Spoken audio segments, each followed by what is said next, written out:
is the #1 sports station in the nation, KMPC, Los Angeles. Well, first of all, this evening, let's find out about the Angels. And right now, here's Dick Enberg. Opening night at the Big A, the Angels host the Seattle Pilots as we begin this 1969 American League season. Our guest is manager Bill Rigney, and it was all too appropriate, Rig, to just take your starting lineup and perhaps a note or two about the players who will form your starting 9 this evening. Well, we're going to lead off tonight, Dick, with Phil Voss, who has had probably as good a spring as any player on our club. He got the most hits in the club. He's a good defensive player, good runner, and has a pretty good eye at the home plate as far as the strike zone. He's going to be in right field. He'll be leading off. Of course, Jim Fregosi will hit second for us, and I know coming off last year, we're looking for great things from Jim this year, and as he is too, he's probably in as good a shape as he's ever been in coming out of spring training, so he's going to play shortstop and bat number 2 for us. Jay Johnstone is going to play center field tonight, perhaps mainly on the last couple of games that Jay's played.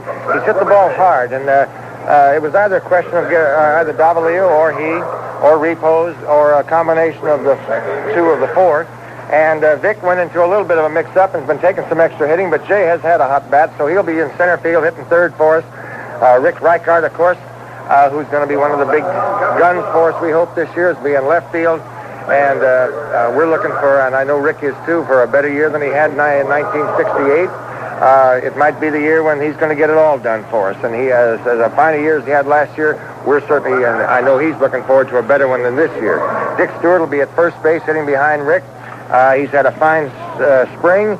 And one thing about Dick, when he hits it, I don't think it matters where he's playing because it'll get carry out of any ballpark. That may be a surprise, though. Stewart, a right-handed hitter against the right-hander Marty Patton. That's right. Well, I think there may be certain right-handers that Dick will be able to handle. The home runs I think he hit this spring were mainly against right-handers.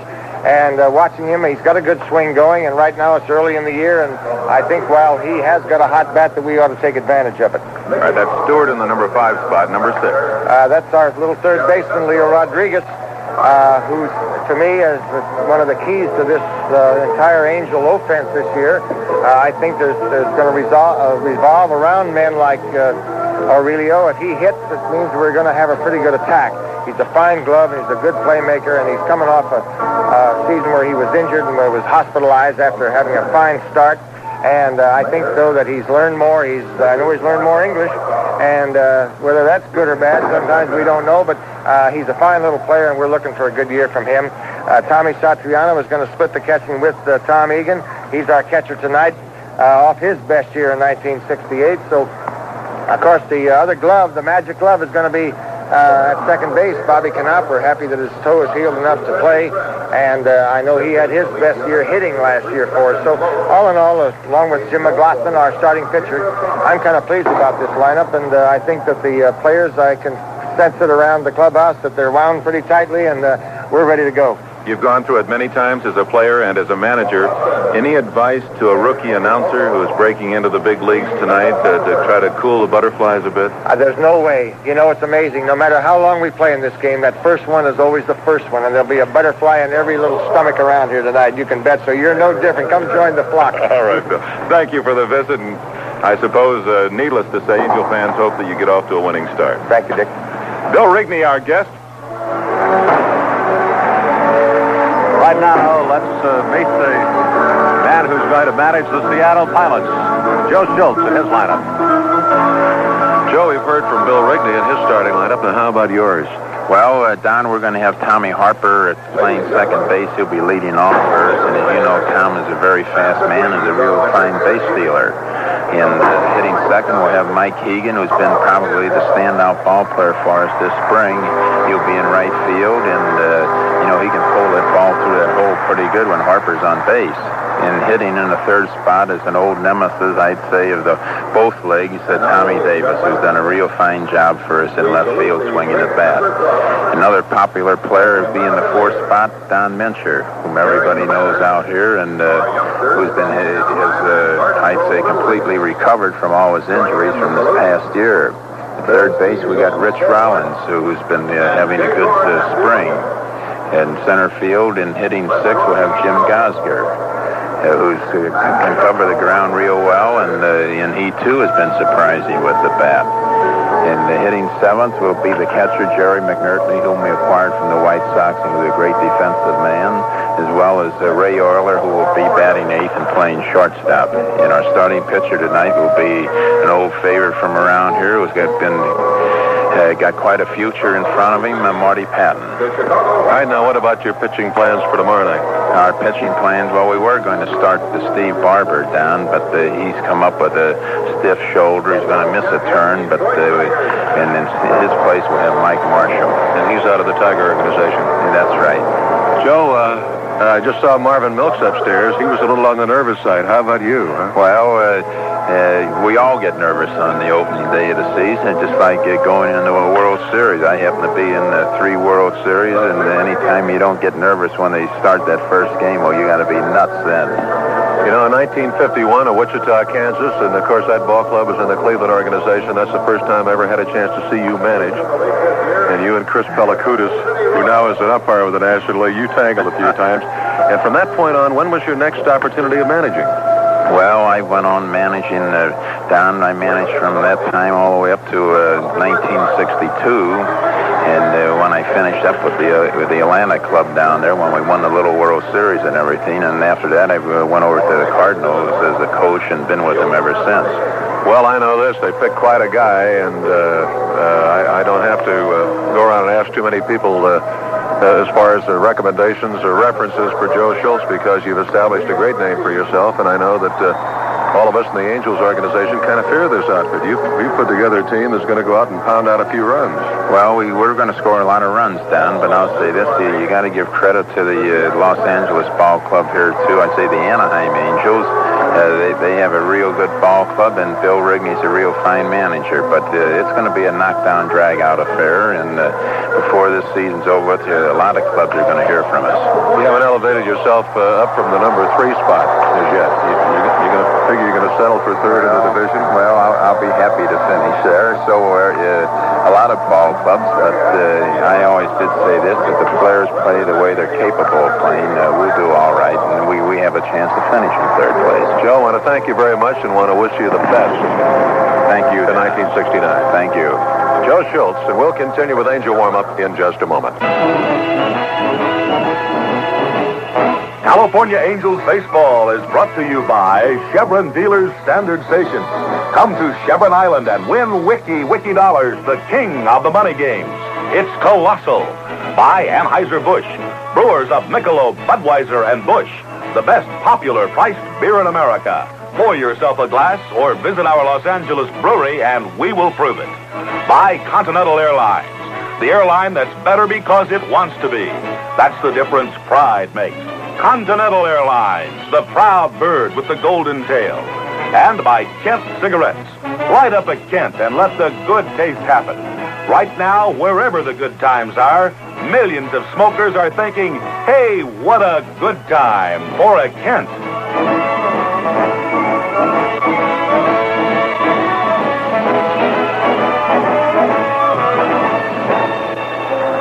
The American League opener for 1969. The California Angels and the Seattle Pilots. Good evening, everybody. This is Don Wells with Dick Enberg and Dick Nelson. So good to have you with us from Anaheim Stadium. One of the new entries in the American League in the Western Division, the Seattle Pilots take on the Angels this evening. The Pilots, as part of the pregame ceremonies, have just been introduced. First of all, their starting lineup, then Joe Schultz, then the rest of the squad.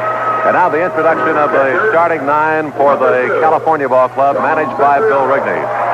So what can you possibly say? I have been privileged to be on hand now for all of the Angels openers since 1961. And I have to say that this is one that I have certainly looked forward to, and I think that mainly because of the men who are in blue, the Seattle Pilots. Expansion in the American League and the creation of divisional play. And it certainly should be the outstanding year in the American League of all time. This is the centennial year for baseball.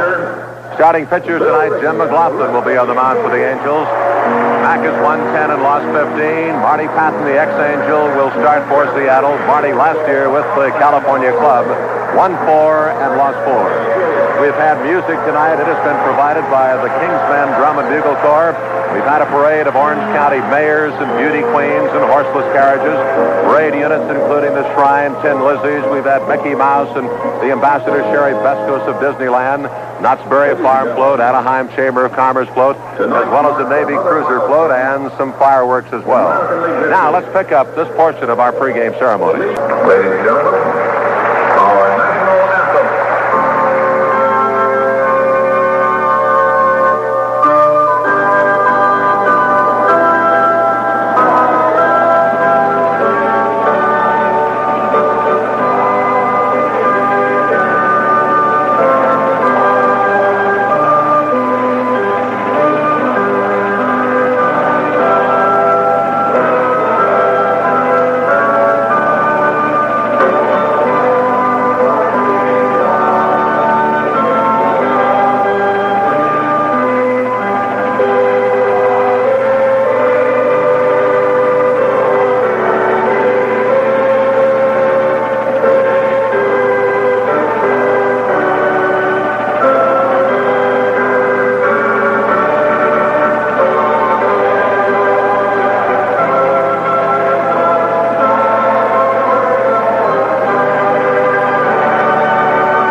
Gerba on the mound, and this is the fitting finale to the expansion theme. The Angels recreating their 1961 entry into the American League. And on the mound, the winning pitcher. Our opener at Memorial Stadium in Baltimore, right-hander Eli Gerba, big 33. And Albie Pearson standing at the plate, and it was Albie who led off the game with an historic hit. And Eli's battery mate, opening day in Baltimore, Earl Averill. In response to the introduction of Albie Pearson, to have these three on hand. Now you talk about some goose pimples, a little nervousness. And to see, hey, the right-hander still pumps it pretty well. Eli Gerba, Earl Averill, Albie Pearson, representing the 1961 entry in the American League for the Angels. Well, now we can get down to the business at hand, I think, because we've had nothing outstanding in the way of opening night ceremonies at Anaheim Stadium. The umpires are coming out. Let's take a look at the lineups now. So this is now business as usual as we start off a brand new American League season.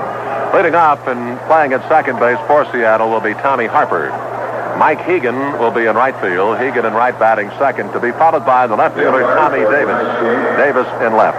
Don Mincher will be at first base. Mincher at first. Rich Rollins will be at third base. Rollins at third, batting fifth. Jim Gosker will be in center field. Gosker in center. Jerry McNertney will do the catching for Seattle. McNertney behind the plate. Ray Euler at short. Euler at short, batting eighth. Marty Patton, the pitcher. Now the Angels take the field.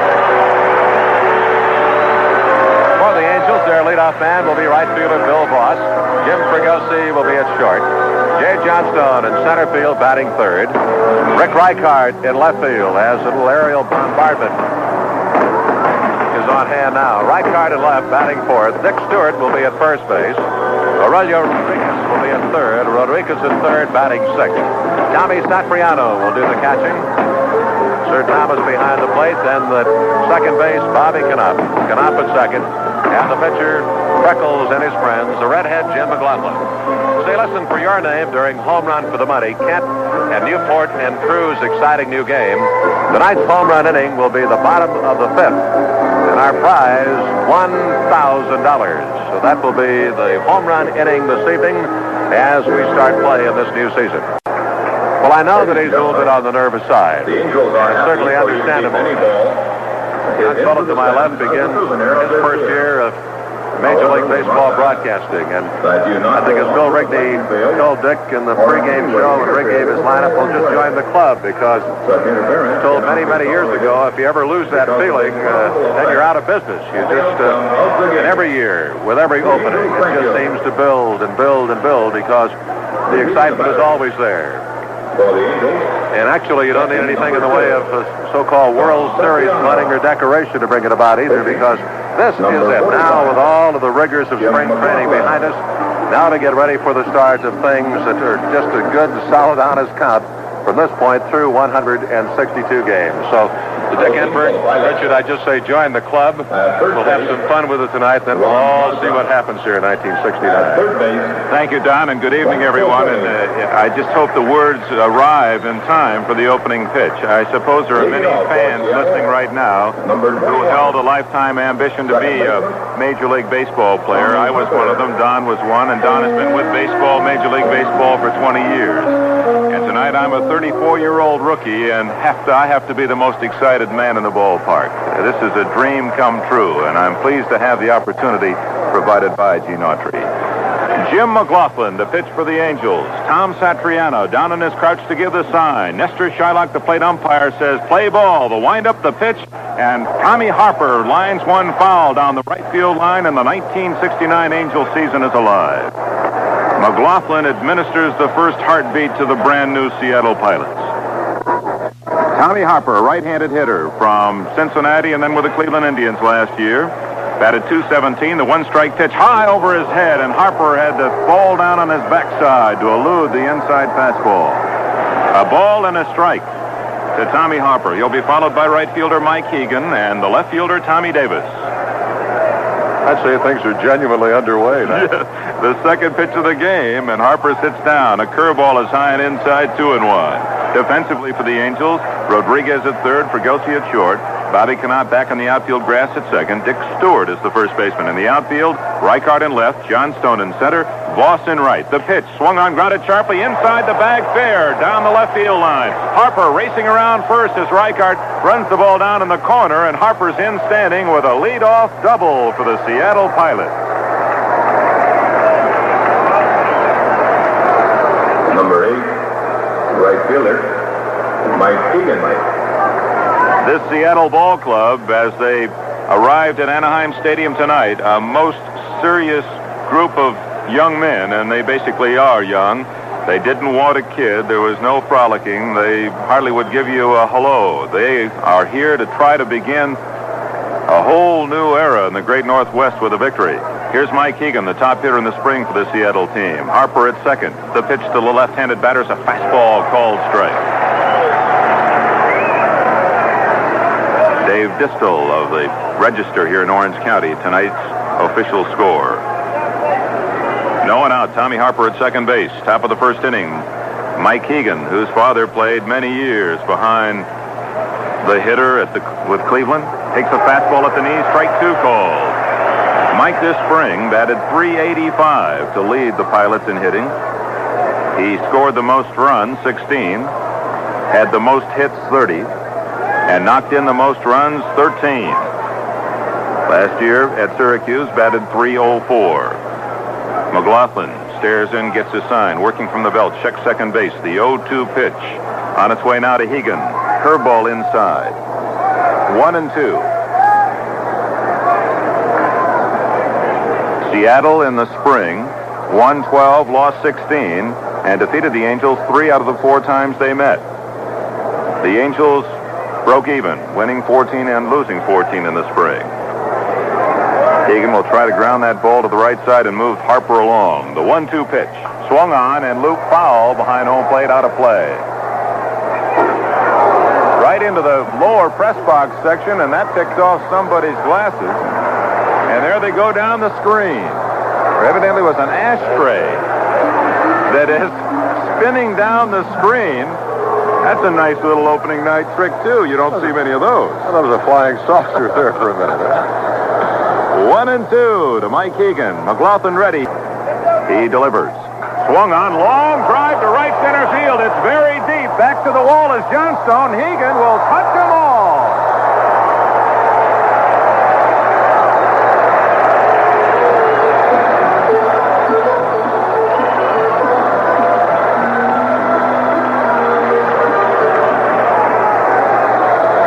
Seattle 2, the Angels nothing. On a double by Harper, a home run by Hegan, and the Pilots are very much alive and early, and as predicted. And Don, this has to bring back memories from 9 years ago. That's right, with a lot of this home run power, and we may see much more of it tonight, Dick. Davis, the hitter, takes a curveball outside. Kind of surprised that Mac didn't stay with another breaking ball there. He decided that he'd tried enough of them, I guess, and then it was a perfect guessing game. It came to an end with Hegan guessing going to come in with a fastball here, and he did. Tough hitter, Davis, 367 on the spring. Swung on, drive right up the middle and into center field. A base hit for Davis, and the Pilots have 3 in a row.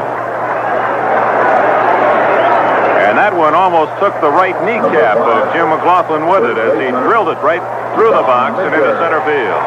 And here's Don Mincher. And Bill Rigney out of the Angel dugout with Tom Satriano and shortstop Jim Fregosi, and undoubtedly he's asking McLaughlin what's happening. Well, maybe the height of the mound has diminished overnight because these pitches by McLaughlin now up this low slope he's getting the ball up. He did there with Davis. We asked Bill before tonight's game about the height of the mound, and he said it is exactly 4 inches high. That is down considerably from the 15 last year. The regulation this year is 10 inches, and for some reason, in developing the mound area here in Anaheim Stadium, they measured it. It's 4 inches high. So basically, McLaughlin and all pitchers until that is rectified will be pitching off the ground. No advantage at all. Don Mincher digs a toe hold in the batter's box. Rigney back in the dugout. Tommy Davis leads from first base.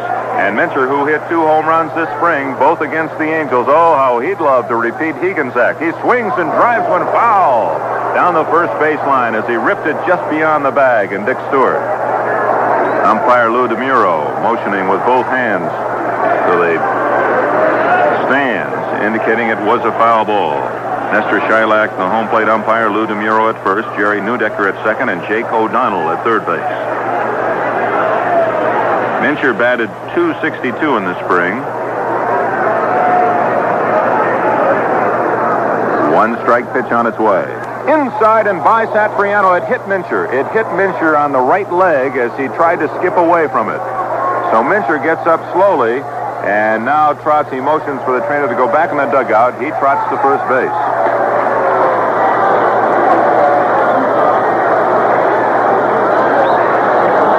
The Pilots still to make their first out in their history. Lead 2-0 and have Davis at second base and Don Mincher at first base. And here's former Minnesota third baseman Rich Rollins. The pitch to Rollins, taken for a strike at the knees, a fastball.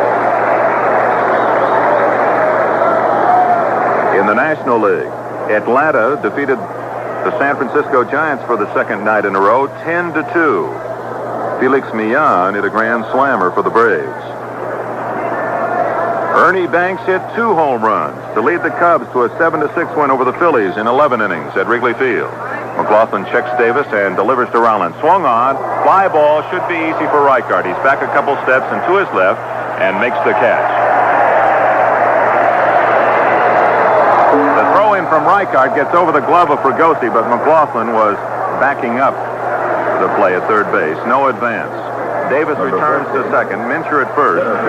The Pilots with their first out, a fly ball out to left by Rich Rollins. Here's Jim Gosker, who hit .365 this spring, left-handed batter. Only up 150 times for Oakland last year, batted .180. The pitch to Gosker.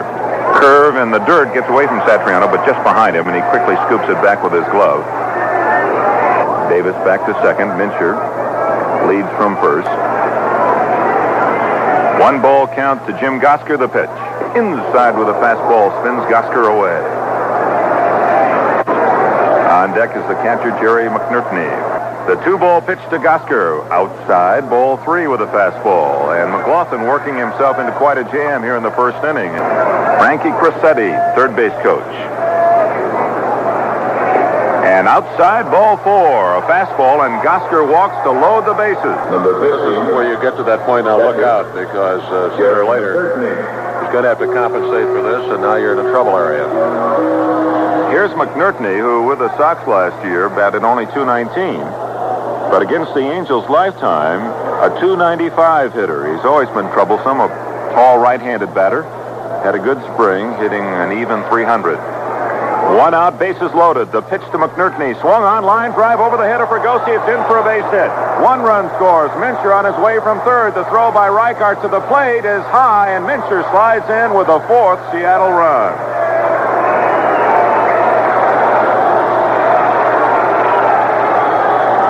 So McNertney delivers with the bases loaded. He did not hit the ball that hard, but his humpback liner was over the shortstop Fragosi's head into short left field, and Seattle, on a 2-run homer by Hegan and a bases-loaded single by McNertney, have taken a 4-0 lead, and here comes Rigney, and he'll be taking the redhead back to the dugout with him.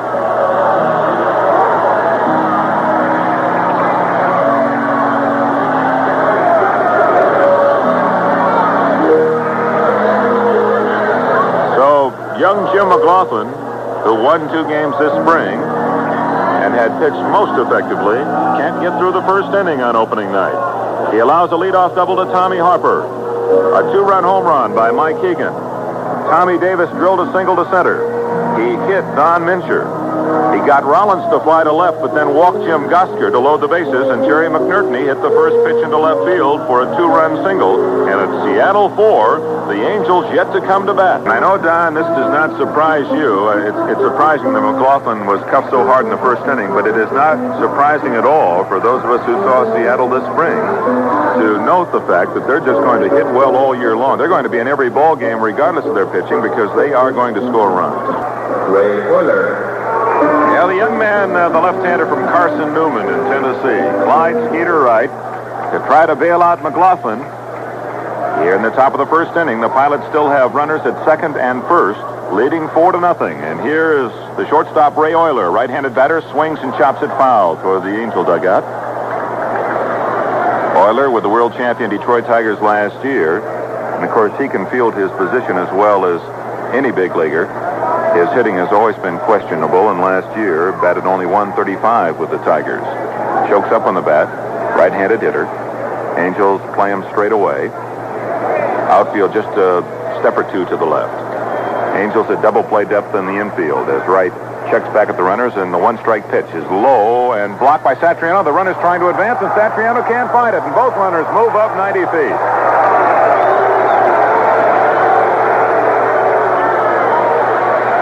The ball scooted just under the glove of Satriano and came to rest right between his feet. So when he turned around, he still couldn't see it. He did not know where the ball was, and by the time he picked it up, both runners had moved to third and to second base. That puts Gosker at third and McNertney at second and takes away the double play possibilities. The 1-1 pitch coming up to Euler is low, 2-1.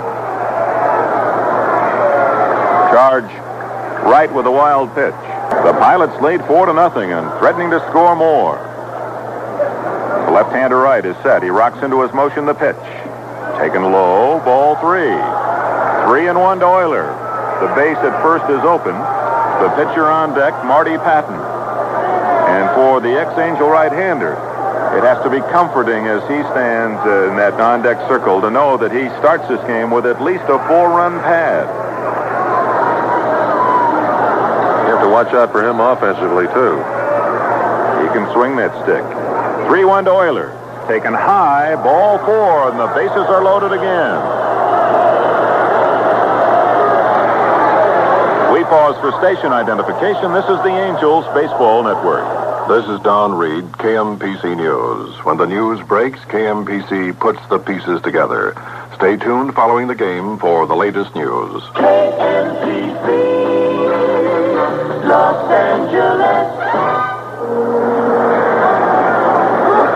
Ninth man to bat for Seattle in the first inning. Still only 1 out. Bases loaded. The Pilots lead 4-0. The pitcher, Marty Patton, with a chance to add a couple more runs to his total. The first pitch by Wright. Swung on. Line drive down the right field line. It is hooking foul. By 5 feet, Patton misses at least 2 more runs and maybe 3. We found that out the 2 times that when Marty was able to come to bat for the Angels last year. A little late on the fastball, but he got good wood on it and sent it down the first baseline. And it just did miss that foul line by about 5 feet. Runners return to their bases. And Wright serves up the one-strike pitch. High. 1-1. Slide looks quick tonight. The Angels now would like to come up with their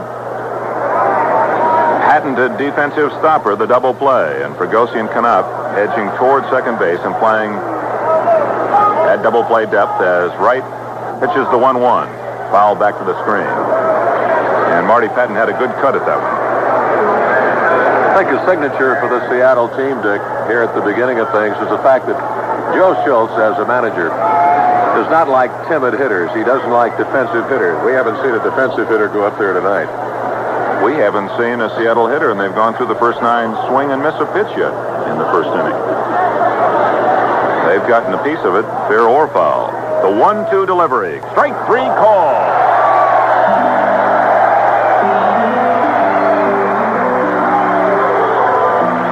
A fastball at the knees gets Marty Patton 2 away for the Pilots. And Tommy Harper hitting for the second time here in the first inning. He led it off with a ground ball double down the third baseline.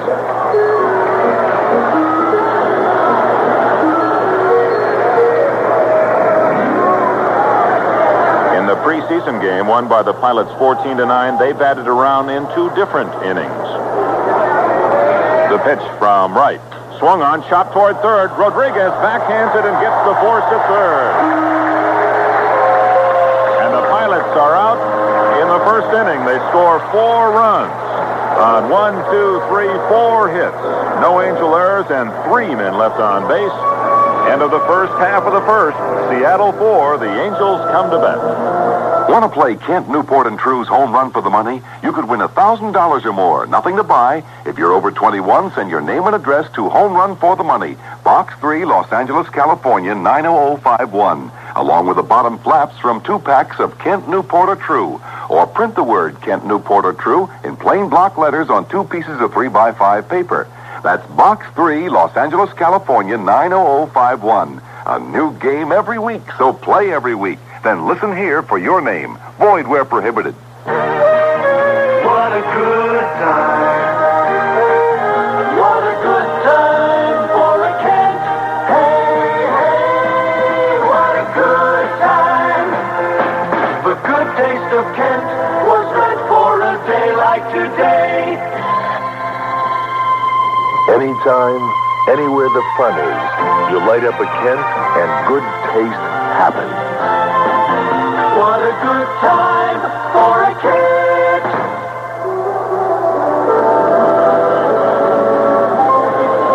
The Angels to hit now in the bottom of the first inning against their former teammate, right-hander Marty Patton, who was 26 years old just last Sunday, Easter Sunday. Marty last year with the Angels, pitching most effectively in the last half of the year, finished with a 4-4 record, mostly in relief, with a 2.79 ERA. He's very happy that with Seattle he's getting a chance to start. He feels that's where his future lies. Defensively behind him, Rich Rollins will be at third base. The shortstop, Ray Oyler. Tommy Harper, converted from the outfield, is at second base. And Don Mincher at first. In the outfield, Tommy Davis patrols left. In center field, Jim Gosker. In right, Mike Hegan. The catcher is Jerry McNerney. And the Angels to face Patton here in the first inning, Bill Voss, Jim Fregosi, and Jay Johnstone. Trailing 4-0. Voss, acquired in the trade with the White Sox for Sammy Ellis, the leading Angel hitter this spring, .444. Patton, both hands on his knees, gets a sign from McNerney, and Voss steps out. So Patton, before he even throws the first pitch, gets involved in a staring down match. And that 20-second rule will be invoked. Line drive towards center. Racing in is Gosker, and he catches it off his knees. So Voss drives it sharply towards center. Gosker hesitated a moment halfway on his run toward the ball, then had to get to full speed again and caught the ball between his knees and ankles. So Voss lines to center, one away for the Angels, and Jim Fregosi, the shortstop. At Patton ready, rocks into his motion and delivers. A strike called, a fastball at the knees over the inside corner. Fregosi, happy that 1968 is behind him. He hit only 244. Chokes up slightly against the right-hander Patton, who's ready and delivers. Swung on, line drive to center field, but it's right at Gosker, and he makes the play. So the Angels hit 2 shots to center, but have nothing to show for it. And here's the center fielder, Jay Johnstone. Center fielder, Jay Johnstone. Interestingly, in the first inning, Tommy Harper started it with a ground ball double inside the bag. The ball he hit to end the inning was exactly in the same place, hit about as hard, but Rodriguez was playing a little deeper and a little closer to the line, was able to backhand it and get the force out. The pitch to Johnstone, swung on, drive toward right, through into right field for a single. So Johnstone lines one on one hop through the hole into right field, and the Angels have their first base runner in 1969. Johnstone on a hitting tear, and that's why he's in the starting lineup tonight.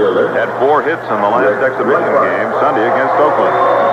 Rick Reichart, the cleanup hitter and left fielder, who led the team in home runs and RBIs last year, and in RBIs this spring with 19. Big, strong, right-handed hitter, and Patton is ready. Checks the runner in the pitch. Grounded toward third and through into left field. So Johnstone finds the hole to right, and Reichart grounds the single through the hole to left. And the Angels, with 2 out, have 2 on. And the young right-hander from Charleston, Illinois, hasn't exactly fooled anyone as yet. Well, it's been fastball, or in this case, the curveball to Reichart. Dick Stewart. And here's Dick Stewart. Well, Stewart could make it interesting for Angel fans in a hurry with one swing. The big, strong, right-handed hitting first baseman who has won a job again in the American League.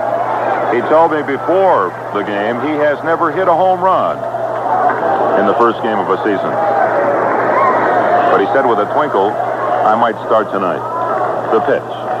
Fastball, strike called on the outside corner. First report from San Diego, and the Astros scored in the first inning, lead 1-0 in the top of the second. That's Don Wilson for Houston against Dick Selma of the Padres. Johnstone at second, Reichart at first. 2 outs, bottom of the first. Seattle leads 4-0. Dick Stewart the hitter, 1 strike the count. Harper sneaking in towards second, trying to keep Johnstone close. Patton checks back, and here's the pitch. Outside with a slider, and he just missed. 1-1. Patton, in fact, as he saw that Shylock was not going to call that a strike, and it turned his head sharply to one side as if to say, looked like a pretty good pitch. Tommy Davis, very deep in left field. Gosker not around as far as you might expect into left center, and way around into right center is the right fielder Hegan. The pitch, taken on the corner, strike 2 called.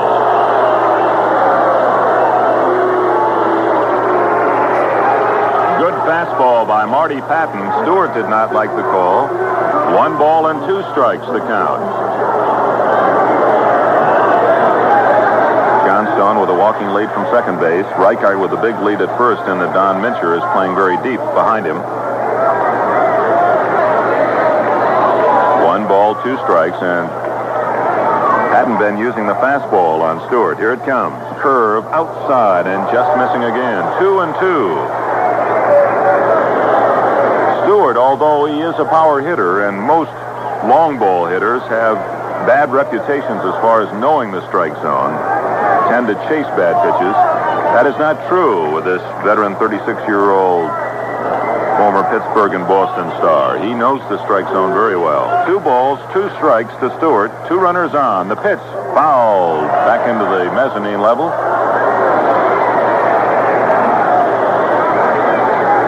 Stewart asks for the pine tar rag. A little better grip on that new Louisville slugger. And my wife came up with that foul tip from Dick Stewart. How about that? My wife, seated down a level below here in the press box area, wound up with a baseball. Hey, that'll make the whole Enberg family happy. I might get her out here again under those circumstances. 2-2 to Stewart. Swung on and missed. Strike 3. For the Angels in the first inning against Patton, no runs, 2 hits, no errors, 2 left at the end of 1 at Anaheim Stadium. The Pilots 4, the Angels nothing. Say, fans, you know who the most popular king in the world is? Why, he's Wiki, the king of money games. And he's working overtime, printing up a colossal list of Royal Wiki winners.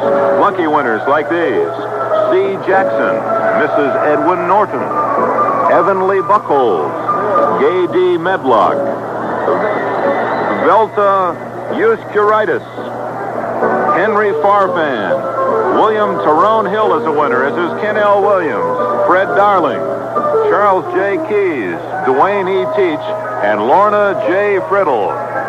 Yes, why don't you join Lorna J. Friddle and our other Wiki winners and get your name on the King's Royal list.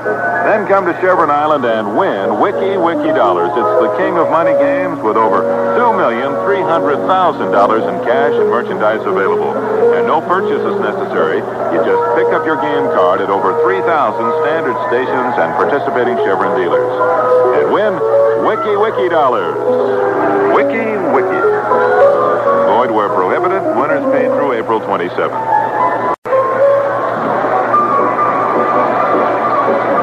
Top of the second inning, Seattle 4, the Angels nothing. Clyde Wright will face Mike Hegan, who crashed a 2-run home run over the right center field boards in the first inning. Then Tommy Davis and Don Mincher. Mike Hegan, right field. Marvin Milks, who has always had a great reputation for being able to select baseball talent, may have made the steal of the decade when he picked this young man away from the Yankee chain. Check swing, strike called, a curveball at the knees. Hegan was bought outright from the Yankee Farm Club at Syracuse, where he hit .304 last year. Closed stance, left-handed hitter. The one-strike pitch, curved, chopped foul. Back to the screen, 0-2.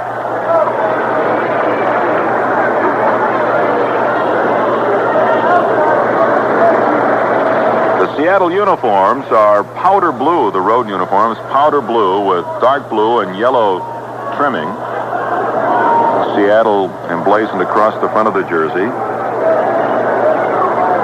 The 0-2 pitch is downstairs with a fastball 1-2. The yes on the hat and a lot of gold braid around the hat. They're alive. The uniforms are very much alive in color. The pitch. Strike 3 called. A slider on the corner.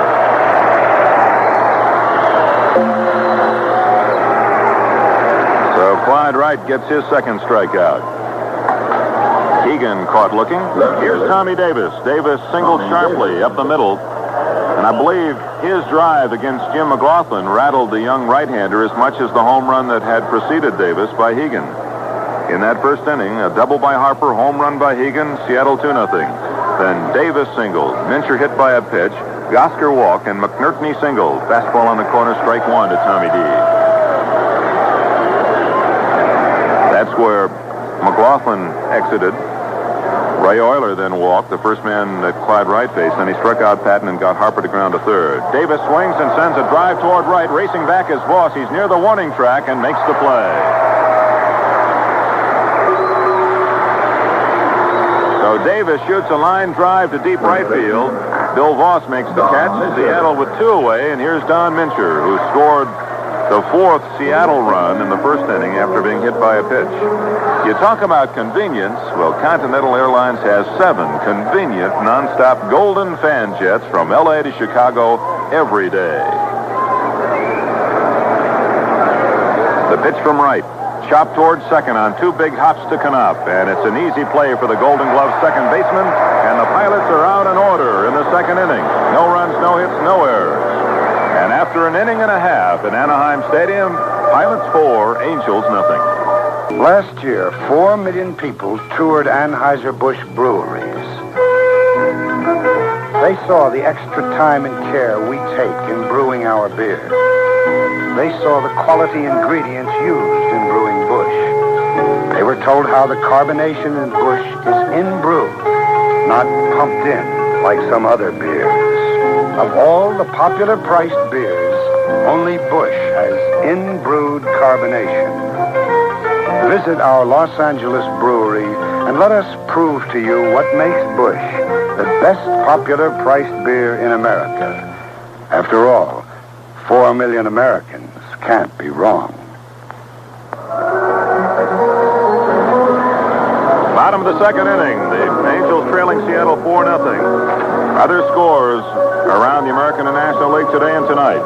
From Oakland, a report that Dick Green has just hit a 3-run home run in the Oakland fifth inning, and Oakland leads Chicago White Sox 3-2. It is 2-2, Pittsburgh and St. Louis now playing in the 13th inning. This afternoon, Boston beat Baltimore 5-4 in 12. In 12 innings, Kansas City nipped Minnesota 4-3. Detroit over Cleveland 6-2. In the National League, tonight the Atlanta Braves defeated San Francisco 10-2. It was the Cubs 7, Phillies 6 in 11 innings, and Willie Smith, the ex-Angel, hit a home run in the 11th to win it for the Cubs, and Montreal defeated the Mets 11-10. It's 1-0. Houston leads San Diego in the second inning. Rodriguez to face Patton, swings, line drive, single, right field. Over to play it is the right fielder Hegan, and fires into second base. Rodriguez with a broken bat single to right field. The third hit off Patton. Here's catcher Tom Satriano. Number 2, catcher Tom Satriano.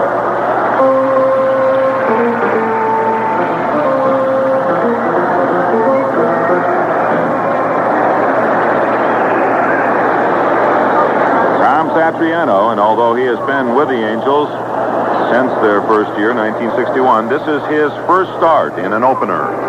Chokes way up on the bat. Left-handed hitter. Rodriguez with his lead. The pitch is way outside. Ball 1 with a fastball.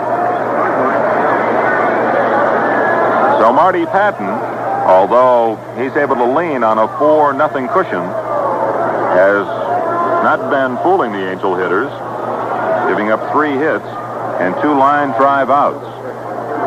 No one away. Bottom of the second. Rodriguez at first. The pitch to Satriano. Swung on. Drive towards center. Racing in is the center fielder, Gosker. He has to hold up and play it. He throws to second. Not in time.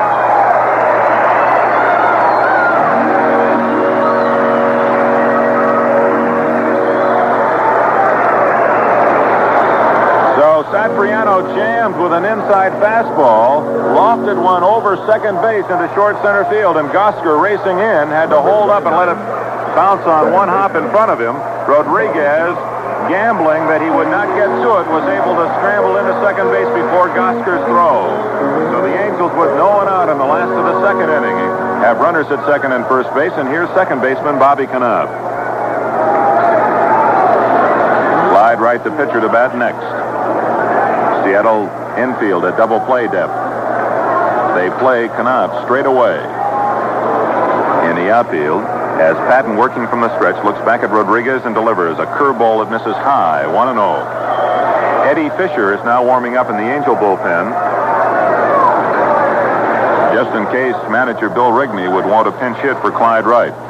As you know, Wright is the best hitter of the Angel pitchers.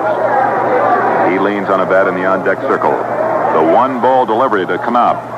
Swings, drive toward right field. That's hit well. Racing toward the corner is Hegan. He reaches out and makes a sensational one-handed catch and crashes into the wall. He's been knocked out. No, the ball has been dropped, and here come the Angel runners. 1 run is in. Rodriguez. Here comes the run from third. It's Satriano. Now we have 2 runners at third. Satriano goes back to third. The throw to second will get Cannab. Tommy Davis, I believe, in from left field, made the tag. My, oh my, what a play is that? And let's see if they can ever square this away as Hegan, making a sensational catch, crashed into the barrier in right field, totally out of control. As he crashed into the wall just after making the catch, the ball fell out of his glove. And the indecision on the part of the Angel base runners was whether or not the ball had been caught or not. It had not been caught in the judgment of the first base umpire, Lou DeMuro, and Joe Schultz, the Seattle skipper, is out arguing the point with him right now. As Hegan, after a long run deep into the corner at the warning track, reached out. He's a left-handed thrower. Backhanded the ball. His next step carried him right into the barrier. As you know, from the foul pole to the bullpen, a curve of about 30 feet. It is well padded. And that padding may have saved Mike Hegan's baseball career as he slammed without any means of protecting himself into that barrier. And the recoil effect, the whiplash, dropped him on the warning track. The ball fell out of his glove. The Angels thought the out had been made. No one was running. And then suddenly, half-heartedly, they all began running. One run is scored. Rodriguez from second base. Satriano, who had held up on the play despite the fact that the man who hit the ball, Knopp, was on his heels. He stopped at third. Knopp was already at third. Tommy Davis alertly came in from left field to help out the infield, and he made the tag of Knopp trying to get back to second base. Now the concern centers near the Seattle bullpen, where Mike Hegan is being aided by the entire Seattle roster. They're all down there concerned with the health of this bright young outfielder. It's a two-base hit for Bobby Knopp. The Angels pick up a run, and the Pilots with a 4-1 margin. They're making an announcement now that Bobby Knopp had passed the runner, and that was not the case. As Tommy Satriano was not passed by Bobby Knopp, at least I didn't see it. It may have. We're so concerned with Hegan, it may have occurred earlier, however, as they made the turn around second base, because quite often when people say that they have seen everything out here, you're so concerned with what happens in the case of Hegan and watching for DeMuro sign that you're not really conscious of what's happening out of the bases until all this clutter starts. And that may have occurred as they rounded second base. Bobby may have just gone a half stride past Tommy Satriano, and then Tommy started to pick up speed once again. So it's a run in. Now they flashed single on the board. They had double up there earlier, and we'll just have to wait now for the official scorer to completely make up his mind as to how this is going to be called. The Pilots lead cut to 3. Well, young Mike Hegan has been replaced by Steve Whitaker in right field. Whitaker jogging out to that position now, and Hegan assisted from the right field corner into the Seattle dugout behind first base, and being held by both arms the way two trainers might assist a fighter who has just been knocked out back to the dressing room. He was very wobbly, but he appeared, at least, as he was able to leave under his own power with the assistance of two fellow players. He appeared not to be seriously injured, and we're so pleased to report that. As Mike Hegan crashes, making a brilliant catch into the barrier in the right field corner, and as the dust clears, Hegan appears to be all right, although he's out of the game, replaced by Steve Whitaker. The Angels score one run. You credit Bobby Knopp with a single and an RBI. Tom Satriano is at third base. Knopp is out for having passed Satriano on the bases. As Satch undoubtedly, as was the case with all of us, in a frozen action, wondering if Hegan was seriously injured after that vicious collision. Evidently, Knopp, as he rounded first, ran right by Satriano. Number 19, Steve Whitaker. Whitaker in right field, and the Angels will use a pinch hitter here for Clyde Wright. It's Vic Davalillo. Davalillo to bat for Clyde Wright. With one out, and Tom Satriano at third base. Angels would like to check in that run, trailing 4-1, last of the second inning. The pitch high and inside to Davalillo, and Vic has to lean on his right hand to get out of the way, as buzzing him inside with a fastball is the right-hander Patton. The pitching coach for the Seattle Pilots, a man rather notorious for some knockdown pitches, Sal the Barber Magley. Davalillo ready. Here's the 1-ball pitch. Loop toward left field and hooking down the line. Davis is there to make the catch in foul territory. Satriano late back to the bag, and he'll not be able to advance as Davis's throw comes in. And Tommy has a bad throwing arm. Satriano coming down the line attempted to race back to third, but Davis had already caught the ball by the time Satch got there, and that took away any possibility of tagging up and scoring. So Davalillo flies to Tommy Davis in foul territory in left field. That was just medium depth foul territory. but Davis has a bad throwing arm. Here's Bill Voss, who lined to center field for the first out in the first inning. Left-handed hitter to face Patton. The pitch is a curveball high. Angels with 1 run in, 2 outs. Tom Satriano at third base. The Angels with 5 hits in the first 2 innings against the pitcher Marty Patton, but trail by 3. Patton ready. The 1-ball pitch. Fly ball to left field, sliced into foul territory. In comes Davis. Out goes Euler. It's Davis at the line to make the catch in fair territory. And the Angels are out in the second inning. They get 1 run on 3 hits, no errors, and leave 1. They've stranded 3. And after 2 full innings of play here at Anaheim Stadium, it's the Pilots 4 and the Angels 1. Hi, everybody. This is John Miley. With a score 4-1 Seattle at the end of 2, we are going to miss some action before we go back to Los Angeles and Dick and Berg. Fortunately, the portion we have missing from our collection is a rather bland part of this historic game, unless you are a parent of one of the players or one of the players themselves. I will do my best to piece it together for you so you will know what you actually missed in these innings that we are missing. We are missing all of inning 3 and all of inning 4. In my opinion, nothing exciting happened in either of those 2 innings. We also missed the first 2 batters of the 5th. We only actually miss 1 base hit in that little over 2 innings that we're missing and 3 walks. Nobody got past second base, and nobody came even close to scoring. So we're missing no scoring. This was a very historic year, 1969, in that it was the beginning of divisional play. Also, both leagues took on 2 new teams. Montreal and San Diego debuted in the National League, and Seattle and Kansas City debuted in the American League. Seattle, named the Pilots, not the Mariners, came on board for only 1 year. That's all they lasted, was just 1 year. So you are not only hearing the first opener that they ever had, but you're also hearing their last, since they didn't play after 1969. It wasn't until 1977 that Seattle came back into the American League, and they did so as the Mariners. So let's now go to what we are missing, as I promised you I would tell you.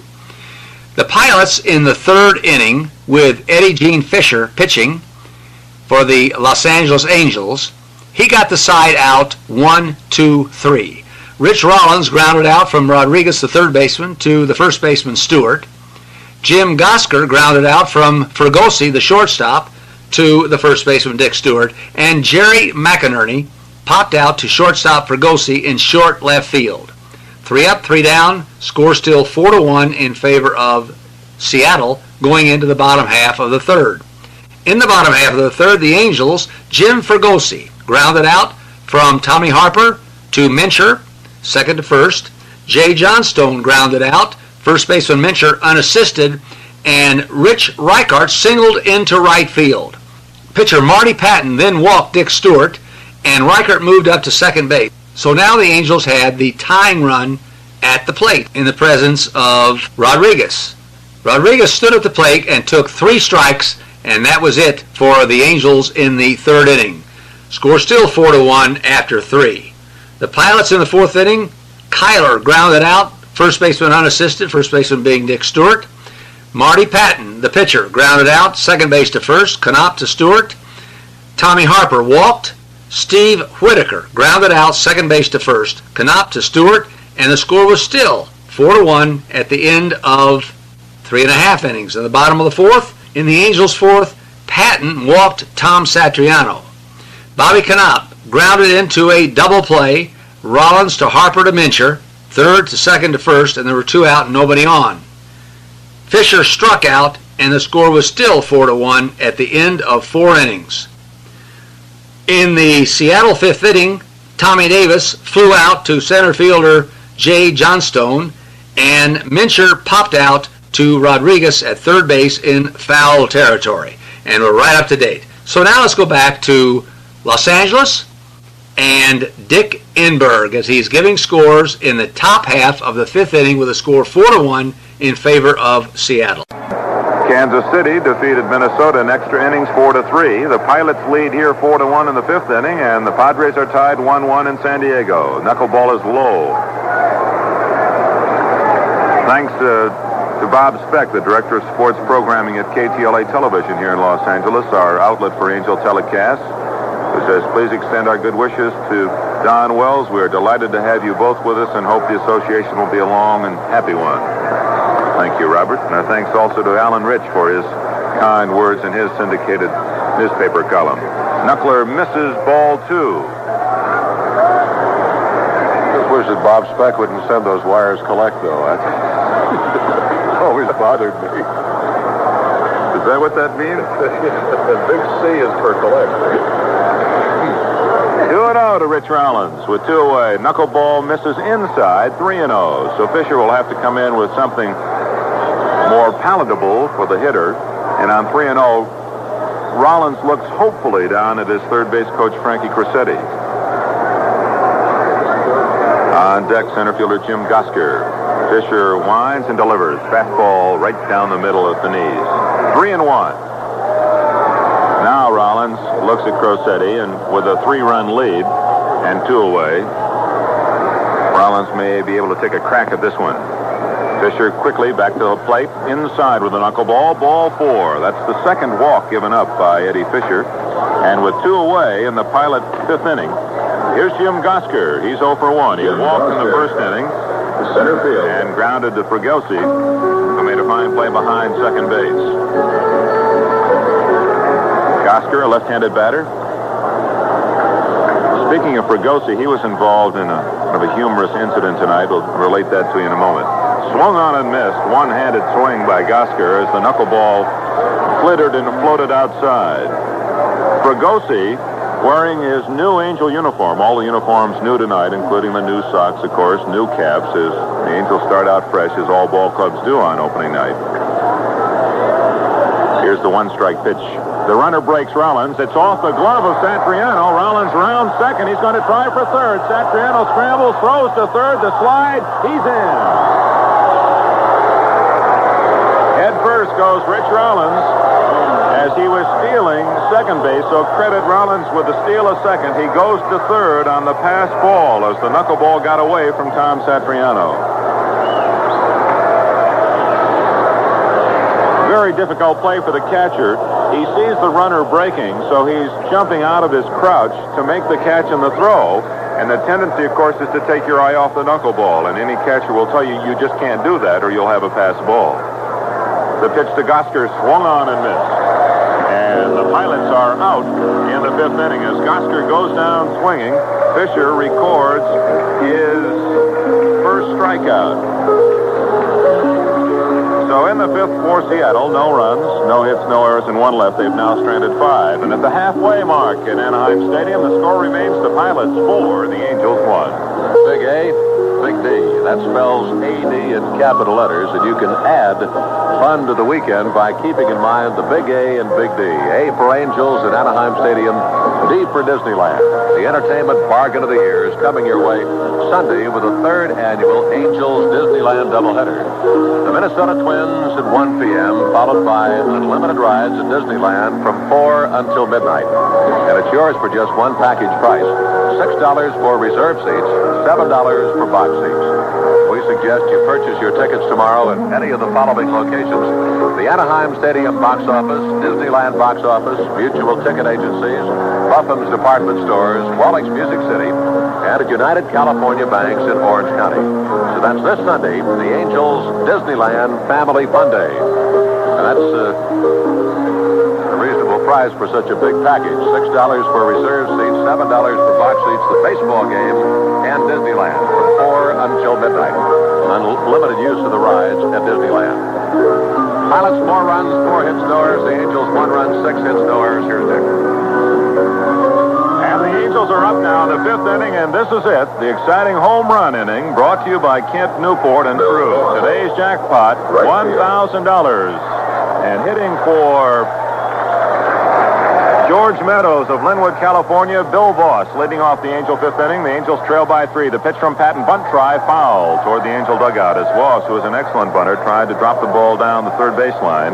Rich Rollins, playing him deep, was in on the grass as he made his move, noting the shortened stance by Voss. One strike to the Angel outfielder. Voss tonight has lined out to center field and flew out to left. Patton leans in, gets a sign from catcher McNertney. The one-strike delivery inside with a slider, 1-1. Fregosi in the on-deck circle, continuing the story, after batting practice, looked at his new uniform, and on the front of it, it was ANGELS, low in the dirt, for a ball to Voss, 2-1. So that brought a chuckle from all the people around the batting cage. Here was the Angels angle.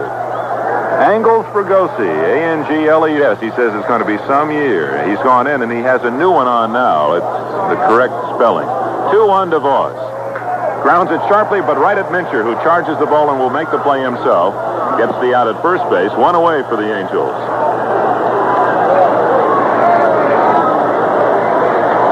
Here's Fregosi, and he'll be hitting for Hazel C. Stein of Tucson, Arizona. $1,000 for Hazel Stein of Fregosi. Hits a home run in this home run inning. Angels trail 4-1, have 6 hits off Marty Patton. Patton has settled down now and has worked well the last 2 innings plus. The pitch, fastball at the knees for a called strike. It was a day of misspelling for Fregosi. We sat next to him at a luncheon here in Anaheim Stadium this noon, and his name card was spelled Jim Fergosi, Fergosi. So it wasn't his day. The pitch, slider outside, 1-1. So Angles Fergosi.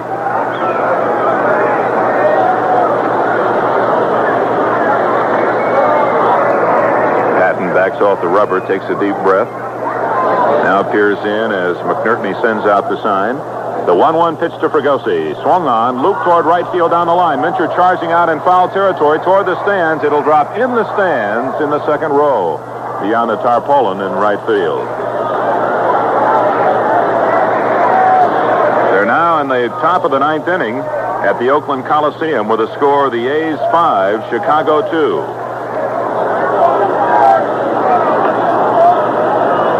Fregosi 0 for 2, line to center and grounded to second. Angels had Patton on the ropes in the first 3 innings, but only came up with a 1 run. That in the second inning when Knopp's fly ball deep to right field was caught by Hegan, who crashed into the wall and dropped it. The pitch, high with a slider, 2-2. In that inning, Rodriguez led off in the second with a line drive to right. Satriano looped a single to center. And with 2 on and no one out, Knopp hit the drive to right field that confused everyone, including the base runners, and Knopp passed Satriano and was out on the play. Inside, ball 3, so Fregosi works the count to 3-2. Rodriguez scored on the play for the only run. Satriano moved to third, but Knopp was out for passing the runner.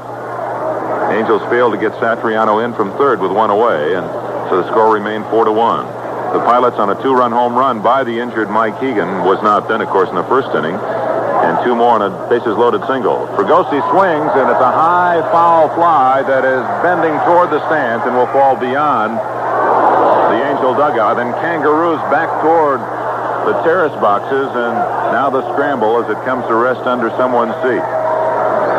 Count remains 3-2 to Jim Fregosi. In that first inning against McLaughlin, Harper led off with a double. Hegan homered to make it 2-0 in a hurry. Then Davis singled sharply to center. Mincher was hit by a pitch. Gosker walked to load the bases, and McNertney singled to left to knock in the final 2 runs for the Pilots. They led 4-0, and McLaughlin, with only 1 out in the first inning, was removed for relief pitcher Clyde Wright. Since then, Wright and Eddie Fisher have had things in control. 3-2 delivery. Swung on, fouled in the same spot, a little farther back. This one may catch the mezzanine level, and does in the second row, and it too bounds way into the back level of the seats where the white takes place. So Fregosi fouls off 2 good ones. Count remains 3-2. Danny McLean, a 3-hitter today as he goes the distance. Tigers beat Cleveland 6-2. The pitch swung on, long drive to left field. It's deep, very deep. Davis back to the barrier. Fregosi will touch them all.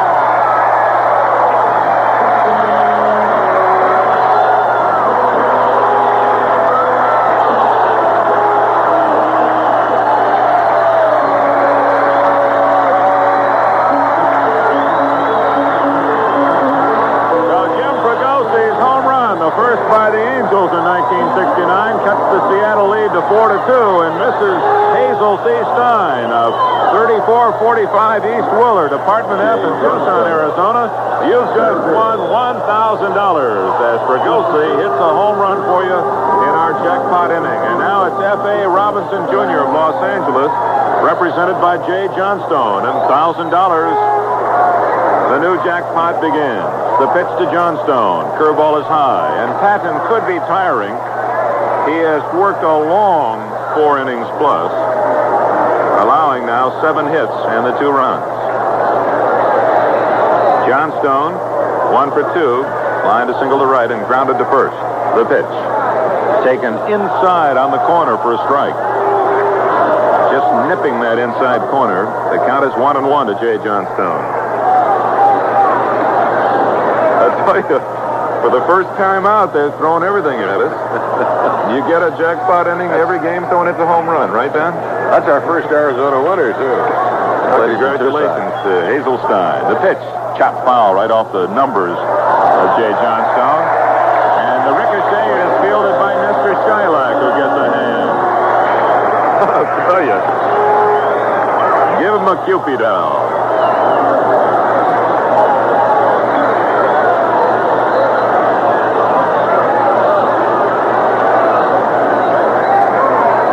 Two strikes to Jay Johnstone. 1 away, bottom of the 5th inning.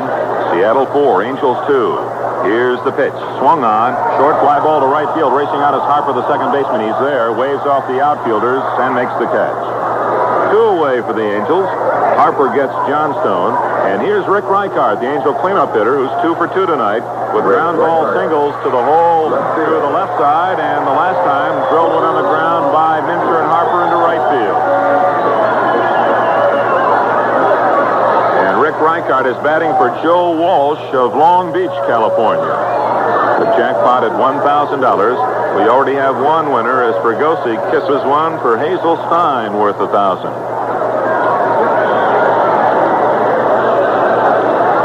And that is now being announced on the Big A message board. Hazel Stein, you're in lights at Anaheim. Swinging weakly and missing as Reichart at the slider. 2 away in the last of the 5th inning. Opening night, and we've had just about a bit of everything. On deck, Dick Stewart. Patton odds okay to the sign from McNerney. The 1-strike pitch. Swung on, line drive, center field, base hit. Reichart is 3 for 3.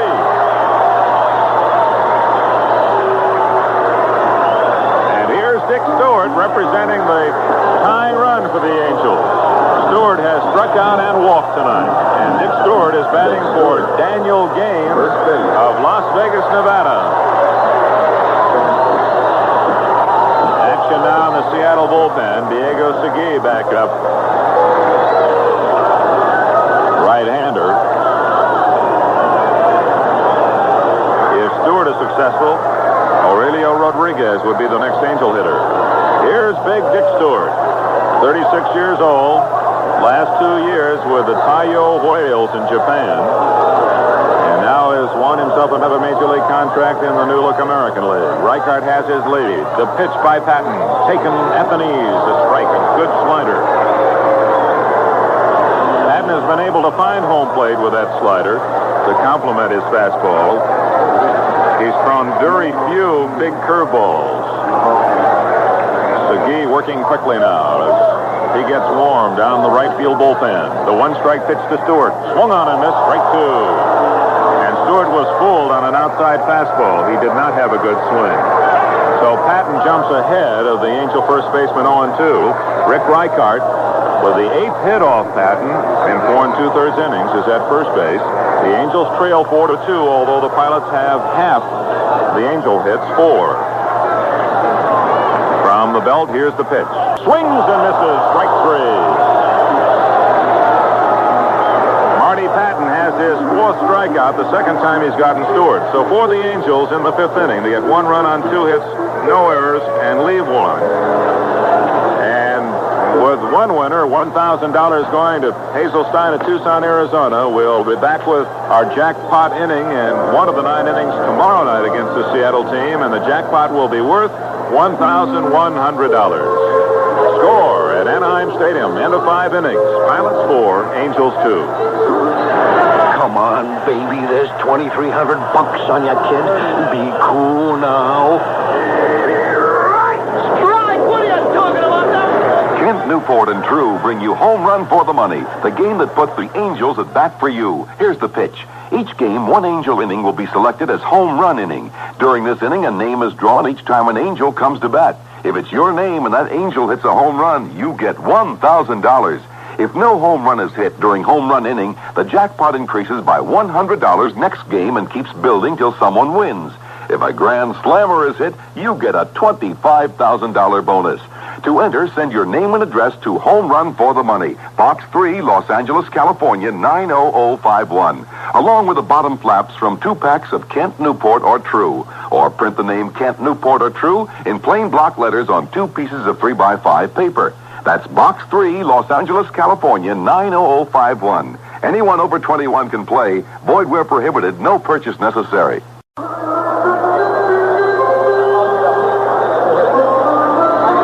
The 6th inning, and Eddie Fisher is warming up to catch it. Tom Satriano. Satriano throws through to second base, and the Angels work it around the infield. For the Seattle Pilots, who lead 4-2 in the top of the 6th inning, facing Fisher, it'll be the catcher McNerney in the bottom third of the order, Ray Euler, and the pitcher Marty Patton. Segui has stopped warming up, so evidently Patton will hit for himself. Fisher, now in his 4th inning in relief, has been outstanding. His first pitch to McNerney is a knuckler in at the knees for a strike. Eddie came in on the top of the 3rd inning, got the Pilots out in order in the 3rd, walked 1 man in the 4th inning, and walked another in the 5th, has not allowed a hit. Knuckler in again, strike 2 to McNerney, who is responsible for the Seattle lead right now, with a score 2-0 in the 1st inning after Mike Hegan had homered over the right field fence. McNerney singled with the bases loaded to left field to give the Pilots 2 more and a 4-0 lead. Swung on and just nipped foul back to the screen. 0-2 count remains to Jerry McNerney.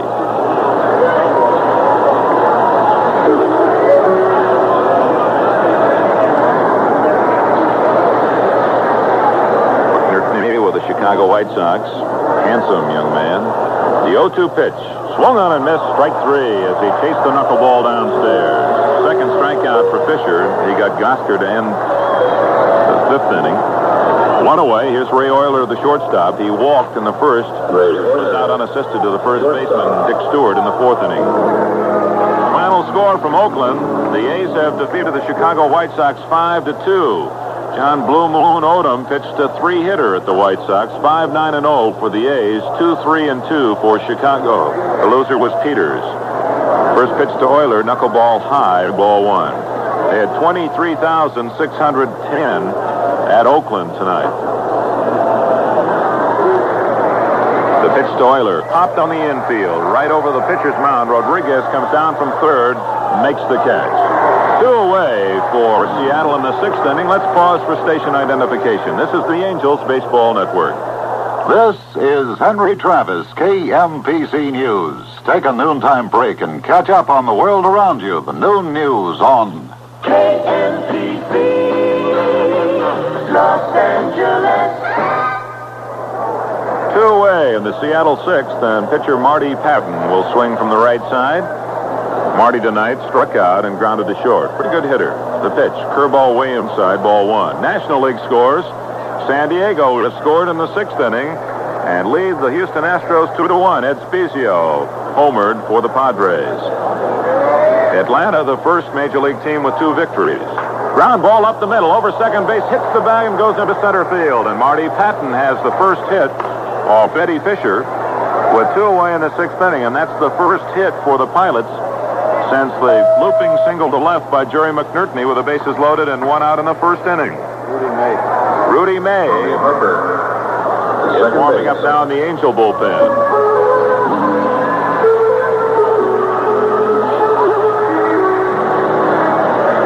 In 14 innings, Pittsburgh defeated St. Louis 6-2 tonight. It was 7-6 the Cubs over the Phillies. In 11, Ernie Banks hit 2 home runs to lead Chicago, and Montreal defeated the Mets 11-10 in New York. The pitch to Harper, bunt try, and he's motioning that he was hit, but he'll be called back. He was trying to bunt, and if you're hit while trying to hit the ball, it's still a strike. If you swing and miss the ball and the ball hits you in the middle of the chest, it's still 1 strike. You don't go to first base if you're trying to hit the ball, and Harper was running up on the knuckleball trying to bunt it, and it hit him in the hand. But he was trying to bunt, and Nestor Shylock, the plate umpire, immediately raised his hand and said, "That's strike 1, come on back and hit some more." Harper shaking his right hand as he was bitten by that knuckleball and, of course, pinched his hand against the bat. So it's 1 strike to Harper. Had he not been trying to bunt, then he would have been on first base. Marty Patton returns to first, held on by Dick Stewart. 1 strike to count to Tommy Harper. Harper started the game with a ground double to left. And then in the same inning, as the Pilots batted around, he grounded to third baseman Rodriguez, who got the force at third base. He walked in the 4th inning. The 1 strike pitch from Fisher. Low, 1-1.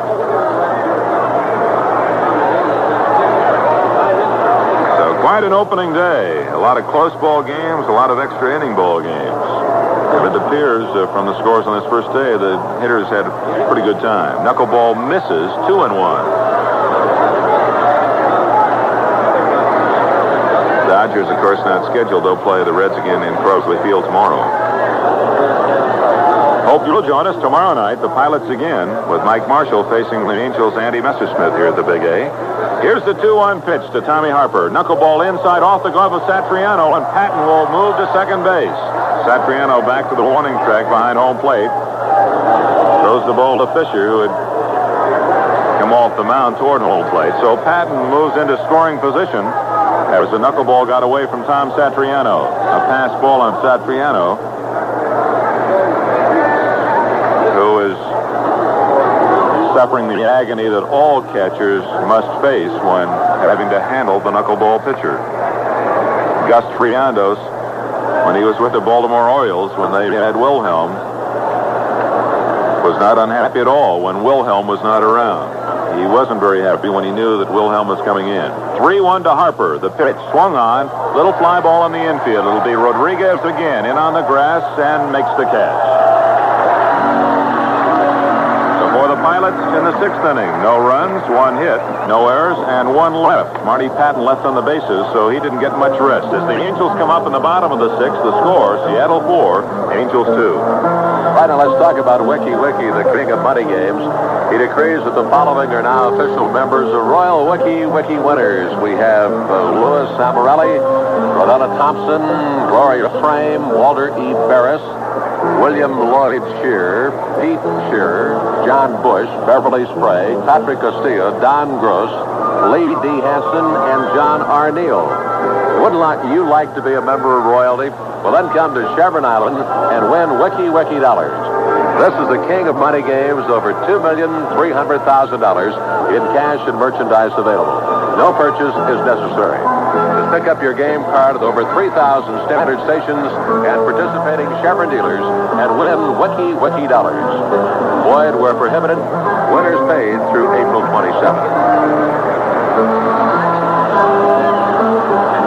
Travel along now to the last half of the 6th inning. The Pilots 4 runs, 5 hits, no errors. And the Angels trying to catch up with things here. 2 runs, 8 hits, and no errors. On the mound, Marty Patton. Dick a moment ago mentioned Gus Triandos when he used to catch Floyd Wilhelm of the Orioles. He's the only catcher, Dick, I've ever known of who tried to commit suicide 4 times during a single season. He was Rick Constantine. He was such a lovable, and still is such a lovable guy. But he would come to the ballpark, number one, he disliked Memorial Stadium in Baltimore because of its tremendous dimensions. And even with all of his power, it was a great challenge for Triandos, though he hit some of the longest home runs ever seen in that park. But at the same time, he'd think, oh boy, here we go. Perhaps again tonight I'll have to work on the receiving end of that guy. And it would really gall him. Oh, he was an unhappy soul. But he tried to. I think one time he tried to hang himself in the trainer's quarters between innings. And of course, that was before Paul Richards decided to come up with that big pillow glove. He had to work a couple years with just the normal-sized catcher's glove. Rodriguez leads off the Angels' 6th inning and takes a slider outside ball 1. The Angels trying to carve away at that Seattle lead that has stood since the top of the 1st inning when they scored 4 times. Angels got 1 in the 2nd inning on singles by Rodriguez, Satriano, and Knopf, and got their 2nd run in the 5th inning on Fragosi's home run. High, ball 2, a fastball missing. Rodriguez grabs a handful of dirt as he leans out of the batter's box and looks at third base coach Mike Rourke for a sign. Tom Satriano on deck. Patton, who has had a long 5 innings and then was on the bases in the top half of this inning, could be tiring. The pitch. In there with a fastball, 2-1.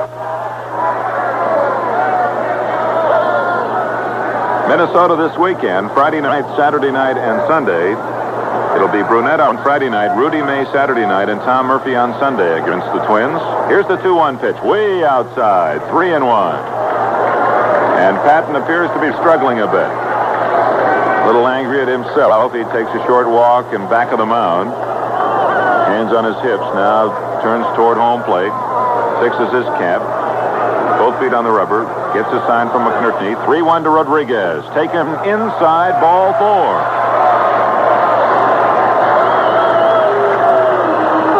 Walked the leadoff man.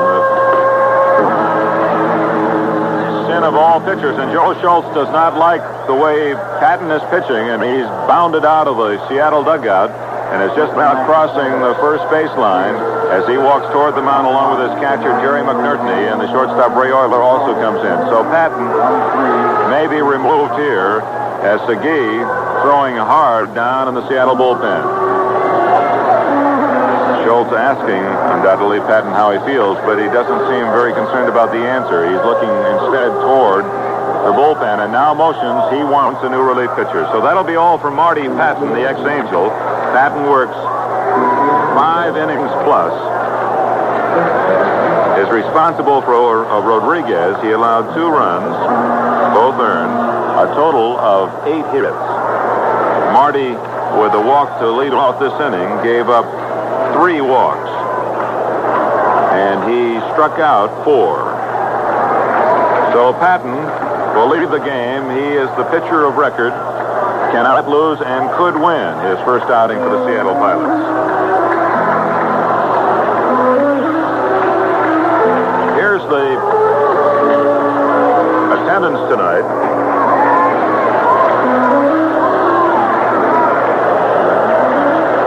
$11,930 fans paid at Anaheim Stadium. There are more than 13,000 in the ballpark. 11,930 to see the Pilots debut in the American League. Coming into pitch. In from the bullpen, and the announcement being made now. Diego Segui. Say, would you like a winning combination?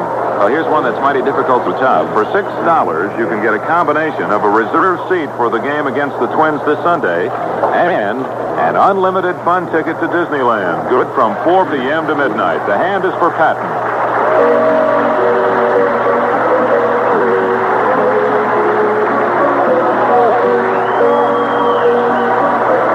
Disneyland Angel doubleheader this Sunday. Tickets are available, and I understand from Dick Foster, the Angel ticket manager, that they've been moving very rapidly this week.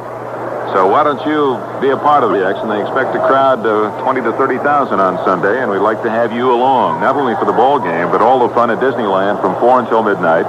It will feature the KMPC Ragtag Band. You'll get a chance to meet the Angel personalities as well at an 8 o'clock get-together on the Disneyland grounds. Any ride as many times as you want to ride on it, as the park is closed to the general public, and you have your own way with that ticket for $6 for reserve seats, $7 if you would like a box seat for the ball game. That's this Sunday, Disneyland doubleheader. Diego Segui Segui. Effective as one of the prime relief pitchers with the Oakland Athletics. And he, along with former Athletic bullpen star Jack Aker, considered to be one of the best 1-2 combinations in the pen in the American League. And Joe Schultz, the manager of the Pilots, figures that he will lean very heavily upon those two right arms, Segui and Aker. He considers that one of his team's top strengths.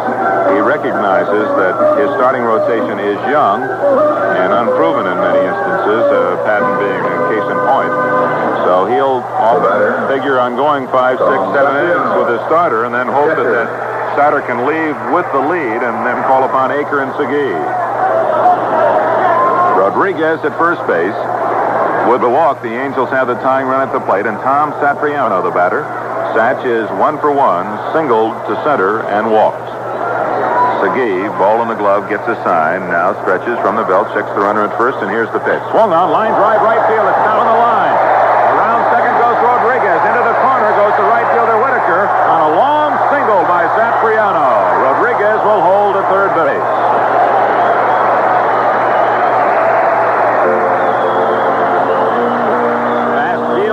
Steve Whitaker, who was able to get to the ball before it hit the outfield barrier, and his strong throw to second base held Satriano at first. Rodriguez around to third easily. No one out, and Bobby Knopp, the hitter, as Satriano greets Mr. Segui rather rudely.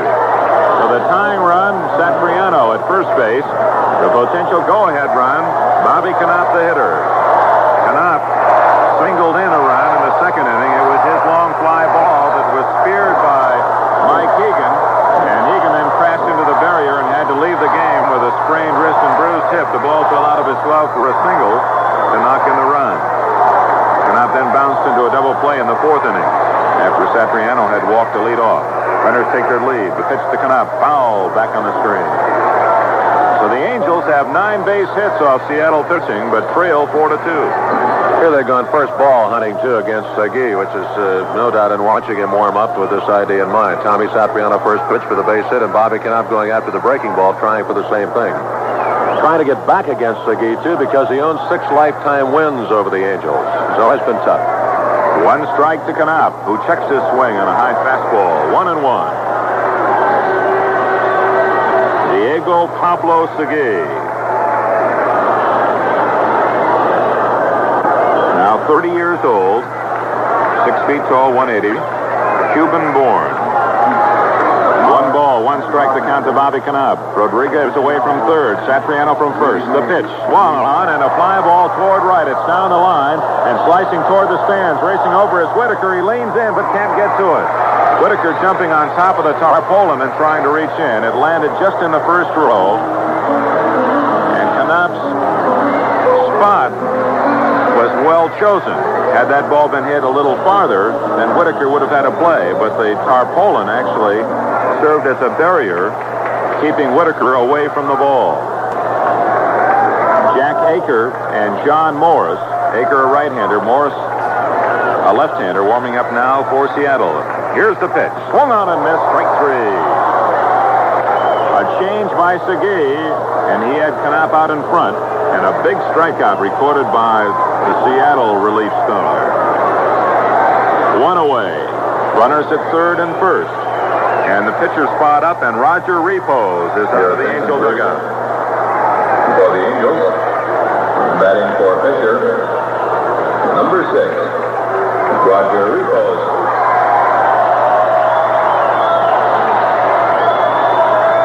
So the Angels trailing 4-2. Trying to pick up at least 1 run here in the 6th inning.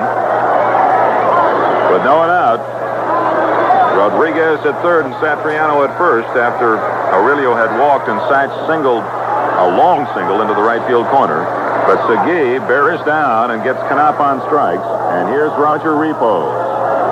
Rudy May warming up in the Angel bullpen. He'll be the Angel pitcher in the top of the 7th inning. Outfield deep. And toward the right for Repos. Infield at double play depth. Free pose, big, strong, left-handed hitter, waits for Segui. Here comes the pitch. Swung on and missed, strike one. Roger in the spring batted an even 300. 9 hits and 30 at-bats. Had 1 extra base hit in his 9 hits. That a triple. He knocked in 5 runs and scored 5 times. Free pose and the infield work and batting practice tonight continued to work out at first base. He'll be used there quite often, according to Bill Rigney. A 1-strike pitch. Inside and high. 1-1. Rocky Bridges aiding his runner, Satriano, at first base. And the third base coach for the Angels, Mike Rourke, guiding the actions of Aurelio Rodriguez, who continues his English lessons, and each night he'll add a little word to his vocabulary as he greets those around the batting cage. The pitch swung on and missed, strike 2, and a blazing fastball by Segui. Diego reared back and pumped a high fastball across the letters and had that one by repose. Bill Voss and the top of the Angel order awaiting a chance in the on-deck circle. So Segui, after Patton is removed, following a walk to Rodriguez, allows a single by Satriano, and here's the 1-2 pitch. Swung on and missed, strike 3. And Segui, in the clutch, after giving up the single to Satriano, has recorded back-to-back strikeouts as he knocks down Knopp and Repos. And here's Bill Voss. Voss looking for his first hit. Right field. 0 for 3, line to center. Fly ball to left field and grounded unassisted to the first baseman, Don Mincher. And Voss, who delivered so many times in the clutch this spring to win an Angel contract, is asked to try to check in at least 1 run here in the Angel 6th inning. 2 away now. Runners at the corners. Segui nods yes to the sign by McNertney. And here's the pitch. Voss takes inside. It gets away from McNertney. What do they say? Foul ball? Yes, Nestor Shalak motioning that the ball had tipped the bat of Voss as it caromed high in the air out in front of home plate. So 1 strike to Voss. So not only are the Angels not making contact with Segui, but they're not getting good swings. Knopp and Repos both denied a healthy swing as they were fooled by the pitching slants of Diego Segui, and Voss here on a check swing has 1 strike. Angels trail 4-2. The pitch. Inside, 1-1, a fastball at the letters.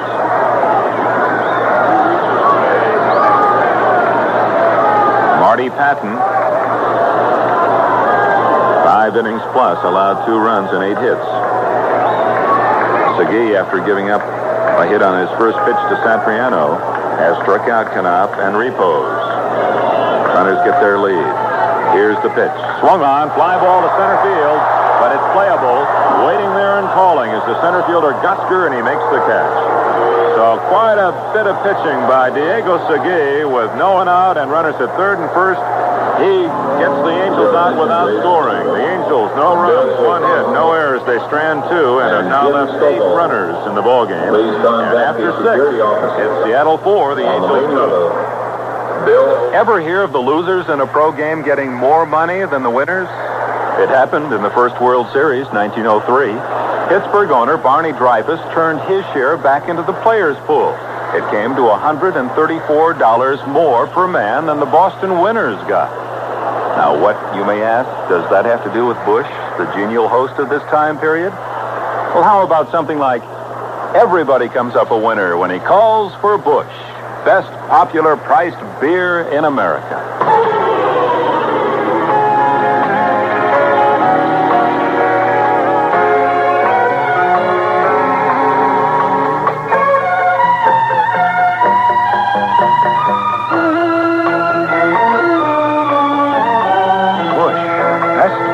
Priced beer in America. Have a glass. Or visit our Los Angeles brewery and we will prove it.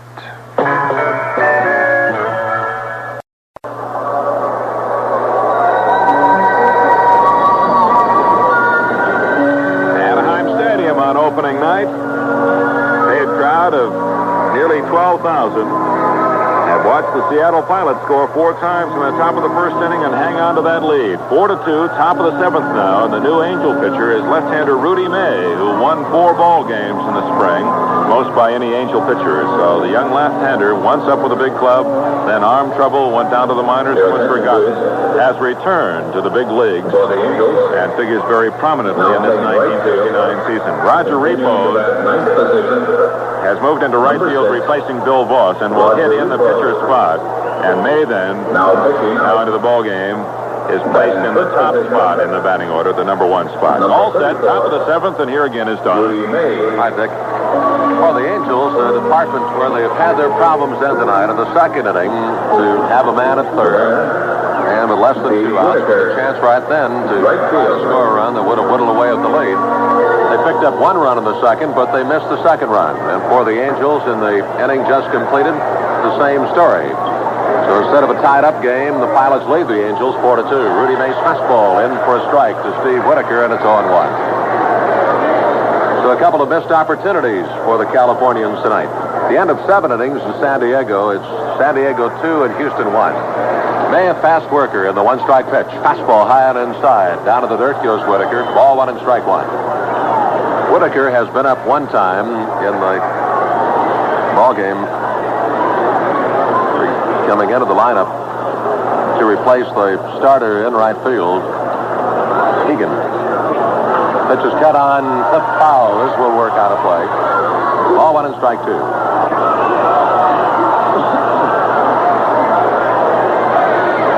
So Rudy May becomes the 4th Angels pitcher. Jim McLaughlin started it off, worked only a third of an inning, gave up 4 hits, 4 runs, no strikeouts and walk 1. Clyde Wright worked an inning and 2/3, struck out 2, walk 1, no hits. 1-2 pitch, almost had him. A little bit inside, the count is 2-2. Eddie Fisher then worked 4 innings, allowed only 1 hit, struck out 2 and walked a pair. And we're in the 7th now with the Pilots leading at 4-2. Seattle with 5 hits. The Angels have managed 9. May set up again in the 2-2 delivery. Fastball cut on, and that's for strike 3. So Whitaker right over the top of this, and Rudy has his first strikeout. The batter will be Tommy Davis. Tommy with a single and a run scored in the first. Fly deep to right field in the second, and fly deep into center field in the 5th.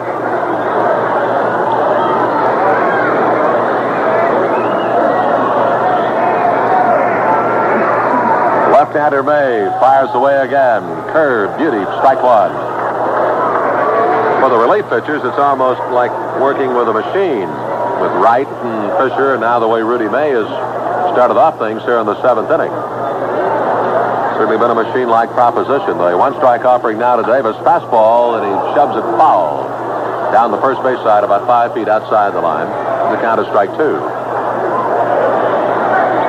So Rudy working rapidly and just as quickly jumping out ahead of the hitters. Ahead of Whitaker, now Tommy Davis. Davis will be followed by Don Mincher. The 2-strike pitch. Checked on a fastball. Took it high. 1-2.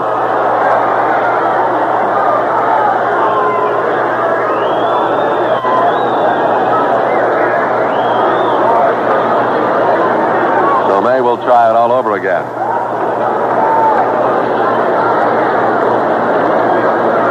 Wind up, and the 1-2 pitch. Change here. Turn one over. Throw it outside. 2-2.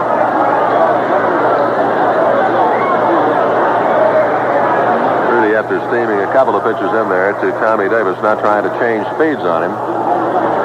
Had he been able to throw it somewhere near the strike zone, it might have been an effective pitch. But it was about 6 inches outside. 2-2 delivery. Fastball pounded foul up on the screen. Just tried to buzz it by him, and the count stays at 2-2.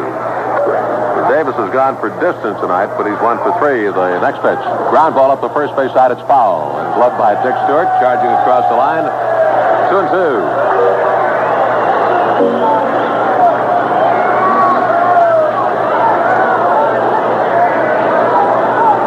I imagine that as the season progresses, that little Stewart section will develop in the seats in the lower deck around first base, as was the case at Fenway Park in Boston.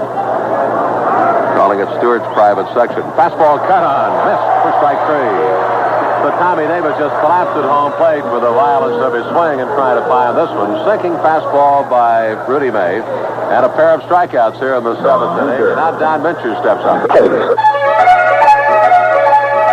You're listening to the Angels-Seattle Pilot game of April the 8th, 1969, the night Dick Enberg made his debut as a Major League Baseball announcer here on Sports Radio 710 KMPC. Okay, let's get back to baseball. We pick things up now with Don Wells as the Angels come to bat in the bottom of the seventh inning. Seattle leads it 4-2. Stretch half of the seventh inning. Let's see what happens now. Jim Fregosi steps in to face Diego Segui. The batter, Jim Fregosi, shortstop. Seattle's bundle came in the first inning when they picked up 4 runs. The Angels have been trying to cut away at it ever since. A run in the second, 1 in the fifth, and a couple of missed opportunities. Fregosi, who homered in the fifth inning, steps in. Diego Segui into the windup, the elaborate windup, the pitch, ground ball up the middle, going for it. Euler, shortstop has it, fires, gets in by 10 feet. So with 1 down, let's pause right now for station identification. This is the Angels Baseball Network. Stay tuned following tonight's Angels game for me, Johnny Magnus. I've selected some exciting music, and I've got the weather with a beat. Stay tuned to KMPC, Los Angeles. Jay Johnstone gets a chance here in the last half of the seventh against the right-hander Diego Segui. Jay had a base hit in the first inning. Since then has grounded out and also popped out.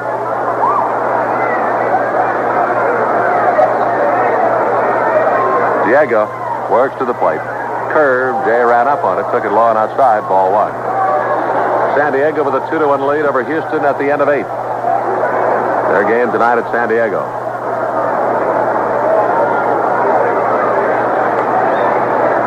Reichart trying to continue his perfect night at plate as the man is on deck. Segui delivers, fastball swung on, popped up. Going to be shallow in right center field. Coming in for it is Jim Gosker. He wants it. The center fielder moves in and makes the catch for out number 2.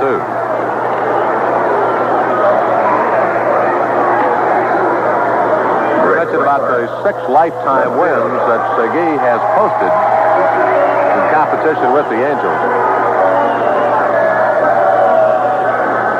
Once in a while, he was 1-0 against the Californians last year.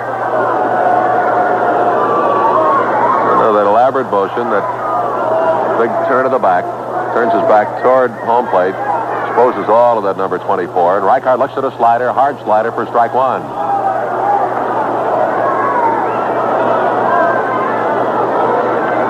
Then you run this man along after, say, it started like Marty Patton, who has more of the conventional wind-up style of delivery. Pretty tough to pick it up. Reichart with a feeble swing on this. Rick trying to figure out what he had thrown. Pitch that kind of turned in on Rick, kind of bore in movement to the right-hander. At it, strike 2. Reichart with a base hit to left in the first, went to right field with his hit in the third, up the middle in the fifth.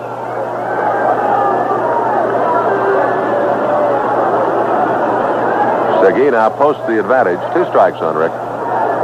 2 outs and none on. Pilots 4, the Angels 2, last half of the 7th. Segui takes some time. Reichart steps out.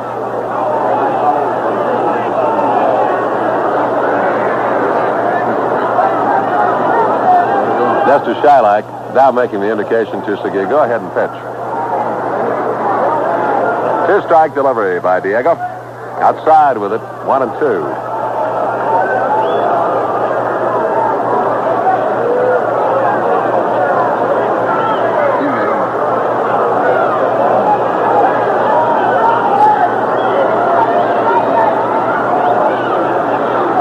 One-two delivery, and Reichart takes it low. The count is ball 2 and strike 2. And as Harry Wismer, the late Harry Wismer, would say, we've just received a very nice telegram here from Bill Tucker. Bill Tucker sending a wire to Dick Nelson and said, "It is nice to know you'll be back again this year to do whatever it is you do." And the 2-2 delivery. Reichart lobs it foul. Up but out of play. So it hangs at 2-2. Bill Tucker always did appreciate Dick's talents as an engineer-producer. 2-2 count on Reichart. Nobody on the bases, and 2 away, and the pitch by Segui, and a swing and a miss, and a fastball for strike 3. So Diego has 3 strikeouts. For the Angels, a quick story with nothing across. The score now at the end of 7 innings is Seattle 4 and the Angels 2. More than 20 years ago, Cincinnati and Brooklyn set a major league record that still stands in the record book. 19 innings of baseball that ended with the score Cincinnati nothing, Brooklyn nothing. The longest scoreless tie game ever recorded. In smoking, however, there's no such thing as a tie when it comes to taste. Kent outscores all the others.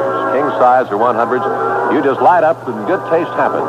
No wonder people everywhere are saying, hey, what a good time for a Kent. What a good time.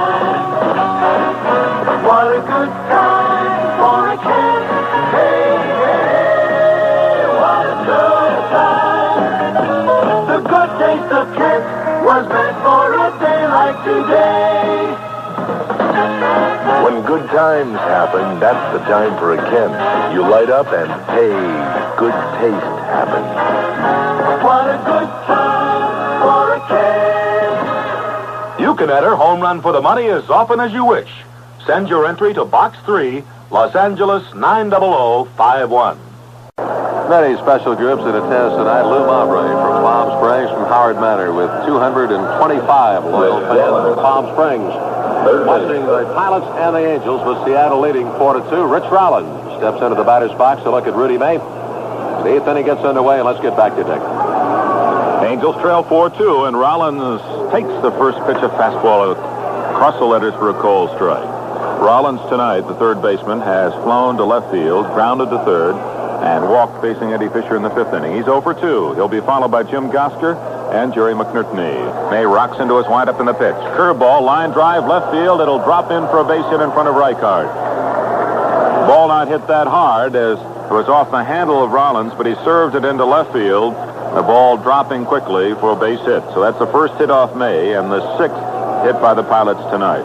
Looping a single to left field. Center field. Jim Gottcher, the center fielder, 0 for 2, walked in the first inning, grounded to short, and struck out. Angel relief pitching outstanding. Clyde Wright worked an inning and 2/3, no hits. Eddie Fisher, in 4 innings of work, allowed only 1 hit. Play Kent, Newport, and True's exciting game. Home run for the money. No one has a better chance of winning $1,000 or more than you. And we had a winner tonight on Jim Fragosi's home run. The pitch. Bunt try towards Stewart at first base. Stewart fumbles off May, and safe at first base is Gosker. And moving to second is Rich Rollins.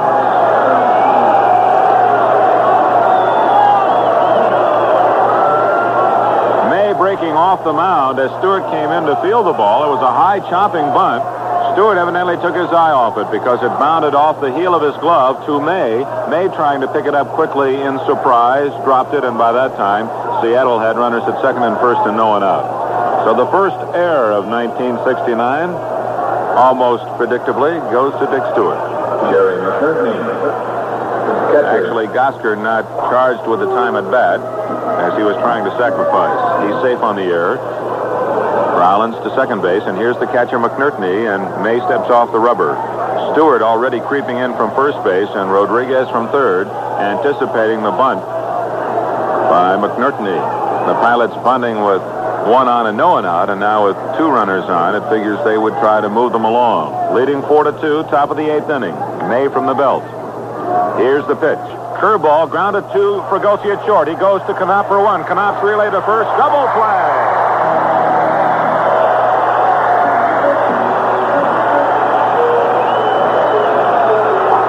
The pitcher's best friend. The double play for Fregosi to Knopp to Stewart, 6-4-3. And with 2 away, Rollins moves to third, and here's Ray Euler.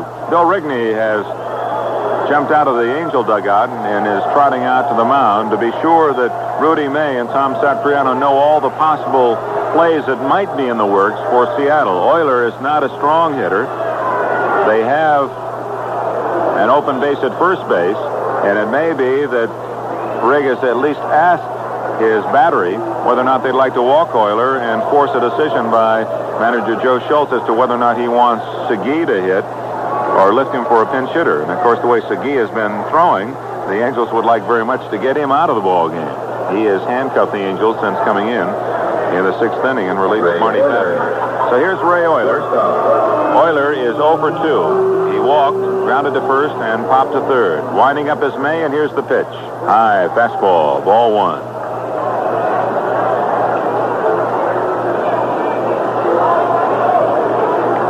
So the Angels with their first double play of the new year as the Keystone combination of Fregosi and Knapp turn it over. The pitch to Euler, curveball, bunt try, misses, strike 1, 1-1.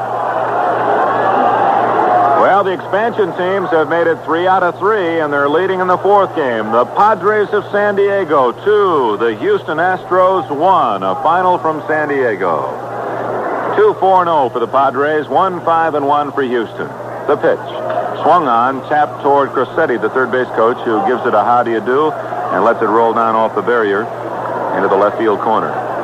The winner was Dick Selma.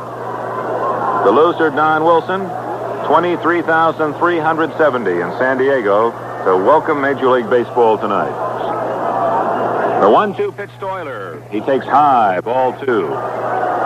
Rollins at third base, 2 away. 8th inning, Seattle 4, Angels 2. So Kansas City beat Minnesota 4-3. Montreal outlasted the New York Mets 11-10. San Diego wins 2-1, and Seattle leads here 4-2. Swing and a miss, strike 3. Euler goes down swinging, and May pitches out of the inning.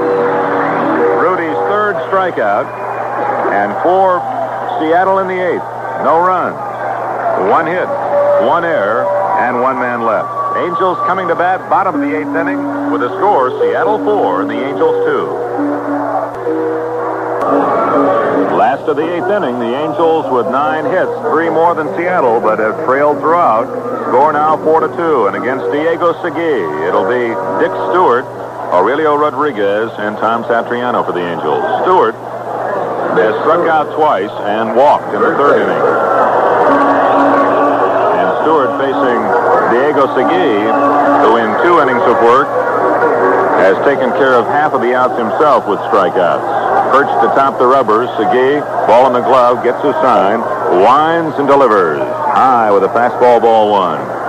Segui, in a modified version of Louis Tiant's show the hitter your numbers delivery, will kind of pause for a moment on his right foot while perched, turn his back to the hitter, and then twist and fire the ball. Here it comes. 1-ball delivery. Swung on and missed, strike 1. A ball and a strike to Dick Stewart. Angels got their 2 runs, 1 in the 2nd inning on singles by Rodriguez, Satriano, and Knapp, and a home run by Fregosi in the 5th. The 1-1 pitch to Stewart. He swings and misses. 1-2 to Stu. The Pilots with 4 runs in the 1st inning off the start of McLaughlin. A double by Harper. He scored on a home run over the right field fence by Mike Hegan. A single by Davis. Mincher hit by a pitch. A walk to Gosker, and McNertney's bases loaded single accounted for the 4 runs, and they have held up throughout. The pitch taken high, 2-2. Segui turns to look at the Big A scoreboard. Shows the totals, 4-6-0 for Seattle, 2-9-1 for the Angels. No one out, last of the 8th. And the Angels running out of time. 2-2 pitch from Segui to Stewart. Strike 3 swinging. Stewart down for the 3rd time tonight. The 4th strikeout by Segui, who has been overpowering. Third base. That's the 8th strikeout recorded by Seattle pitching tonight. Tomorrow night it'll be Mike Marshall and Andy Messersmith as Seattle and the Angels complete their brief two-game series. Off day Thursday, then the Twins in Friday night, Saturday night, and Sunday afternoon. And then on Monday night, one game with the White Sox, and then we go on the road. The pitch to Rodriguez. High curveball, ball one. Aurelio, 1 for 2. He singled to open the second inning and scored on Bobby Knopp's long drive that forced Hegan into that collision course in the right field corner. He struck out in the third and walked in the sixth inning, and it was the walk that caused manager Joe Schultz to pull his pitcher Marty Patton inside with a fastball, 2-0. In the sixth inning, Rodriguez walked to lead off. That's when Segui came in to replace Patton. Satriano on the first pitch lined a long single down the right field line, and with runners on first and third, Segui struck out Knopp and Repos and got Voss to fly out. Line drive, one hop. Euler with a fine play, his underhanded throw in plenty of time. Ray Euler with some fancy fielding in the Seattle infield. A low liner by Rodriguez that exploded at the feet of Euler, who made the short hop and then the easy throw across. Two away for the Angels in the eighth. And Tom Satriano, 2-for-2 tonight. Looping single to center in the second inning, walked in the fourth, and a line single down the right field line in the sixth inning. The only hit off Segui, who since has retired 8 men in a row. Satch, left-handed hitter, chokes up on the bat. Segui winds and fires. High with a slider. Seattle infield and outfield, well balanced. Medium depth, playing Satriano straight away. Reichard with 3 hits, Satriano with 2 tonight. The pitch, fastball in there for a strike. Fregosi with a home run, Johnstone with a single, Reichard with 3 singles. Single by Rodriguez, 2 singles by Satriano, a single by Knopp. The Angel 9 hits. The pitch. Fouled back to the screen. 1-2 to Tom Satriano. That was an off-speed pitch by Segui. Jim Boughton, who is now a bona fide knuckleballer, has stopped throwing, and now it's John Morris working very easily down in the bullpen for Seattle. Jack Aker is also resting after being completely warm. The 1-2 pitch. Ground ball sharply into right field, and Satriano has his 3rd hit of the night. So Satch and Reichard, 3 hits apiece, and the Angels now with a total of 10. Trail 4-2, and Bobby Knopp representing the tying run with 2 outs in the 8th inning. Will step in. He knocks some dirt from his cleats as he checks with third base coach Mike Rourke. The Angels have Bob Chance, big left-handed hitter, on the bench yet as a possible pinch hitter as we come up to the pitcher's spot. The 9th spot in the order, manned by Roger Repos, and then after Repos, it's the pitcher's turn, where a chance might be used if a right-hander is still in the game. Here's the pitch to Knopp. Inside fastball, ball 1. Bobby, with that long fly ball into the corner and right, Hegan made a spectacular play on it, but as he caught the ball, crashed into the barrier and was knocked woozy. Ball fell free. Knopp got an RBI single, but was out as he passed the runner Satriano at first base. The pitch grounded sharply, but right at Rollins at third. Big hop, he goes to short way for the force at second. So the Angels are out in the 8th inning. No runs, 1 hit, no errors, 1 left. They've stranded 9. And we go to the top of the 9th inning with the new Seattle Pilots leading 4-2.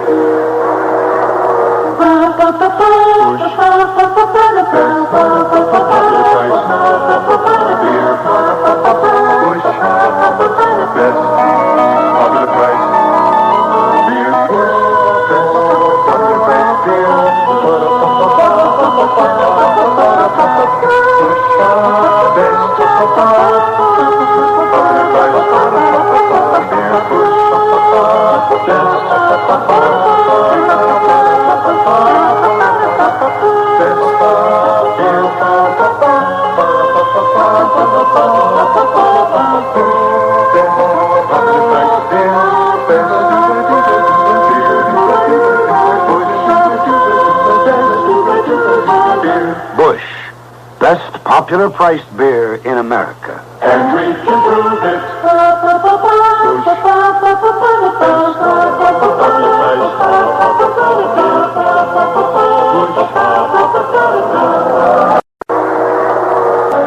Dick Enberg with Don Wells and Dick Nelson. We're mighty happy that you joined us on opening night at Anaheim Stadium as the Seattle Pilots are just 3 outs away from making it a clean sweep for the new clubs. The new franchises about 3 outs away, at least, about to make it a sweep. 4 victories on opening night. And that really goes. What are the odds on that? Jimmy the Greek in Las Vegas would have to be up in triple figures to come up with a line on all 4 new teams winning their debut game. Here's Diego Padres leading off against Rudy May. A big swing and a miss. Little right-handed hitter. Marty Patton, the starter, was 1 for 3 for the Pilots. First trip up there for Segui. With Seattle leading 4-2. 4 runs in the first inning. High with the fastball. 1-1. Rudy May throwing to Diego Segui. Then it'll be Tommy Harper and Steve Whitaker for the Pilots. Pilots with 6 hits in the ball game, 4 in the first inning. Swung on and missed a curveball. 1-2. Harper's double, home run by Hegan, single by Davis, and a bases-loaded single by Jerry McNerney. And Jim McLaughlin was out of the ball game, 4 runs having scored. 2 men on. Strike 3 called as May hits the outside corner with a fastball. Rudy May, very effective in relief tonight, has his 4th strikeout. Harper, second base. In fact, the Angel relief pitching, since McLaughlin retired but 1 hitter in the first inning, the rest of the way allowing only 2 hits. The pitch to Harper is a fastball in the corner inside for a strike. Harper, leadoff double. In the same inning, he recorded the 3rd out when he grounded to Rodriguez with the bases loaded. Aurelio got the force at 3rd. He walked in the 4th and popped to 3rd. His only other time up, so Harper is 1 for 3. Tommy, with great speed, takes outside 1-1. May wears glasses, cranks up and fires again. Curveball, strike 2 call. Clyde Wright, an inning and 2/3 in relief of McLaughlin in the first inning. No runs, no hits. Eddie Fisher, 4 fine innings, allowing only 1 hit, no runs. And now Rudy May, working in his 3rd inning, he's allowed just 1 hit and no runs. May nods okay. The 1-2 pitch. Harper takes outside and high, ball 2. Angel infield remains intact. Rodriguez, Fregosi, Knapp, and Stewart. The outfield, Reichard in left, Johnstone in center, and Roger Repos in right. The pitch. Swung on and missed. Strike 3.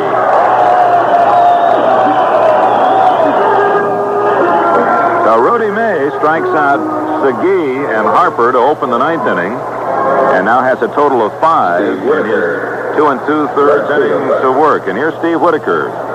Whitaker, up twice in relief of the injured Mike Hegan, has grounded to second and struck out. First man facing May in the 7th inning. Hegan, we're happy to report, the first indication was he suffered only a sprained wrist and a bruised hip. The pitch to Whitaker, a long drive to right, but it'll be foul by a good distance, way back in the stands, in the mezzanine level. And then it trickles down into the lower deck, where a youngster racing with the ball all the way down the line, down an empty aisle, got the rebound. 1 strike to Steve Whitaker. Other scores, Pittsburgh 6, St. Louis 2. The pitch, foul back to the screen. The Cubs 7, the Phils 6. Montreal beat the Mets 11-10. And San Diego over Houston 2-1. Atlanta, the only team in the big leagues with 2 victories on the new year. A 10-2 win over the Giants tonight. The American League, Kansas City beat Minnesota 4-3. Detroit over Cleveland 6-2. Boston beat Baltimore. The pitch. Excuse me, swing, and a foul back to the screen. Boston beat Baltimore 6-5. I guess that takes care of all the games except this one here.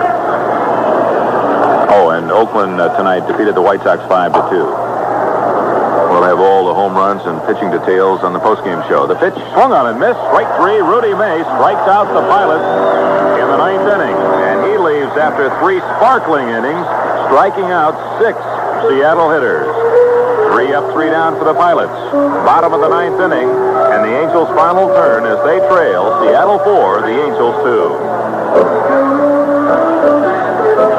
If a baseball team slipped an extra man into their infield or into their batting order, it would hardly be sportsmanlike, although at times you might be tempted if you had the chance. Well, Continental Airlines has an extra man on their flight team, and it's absolutely great.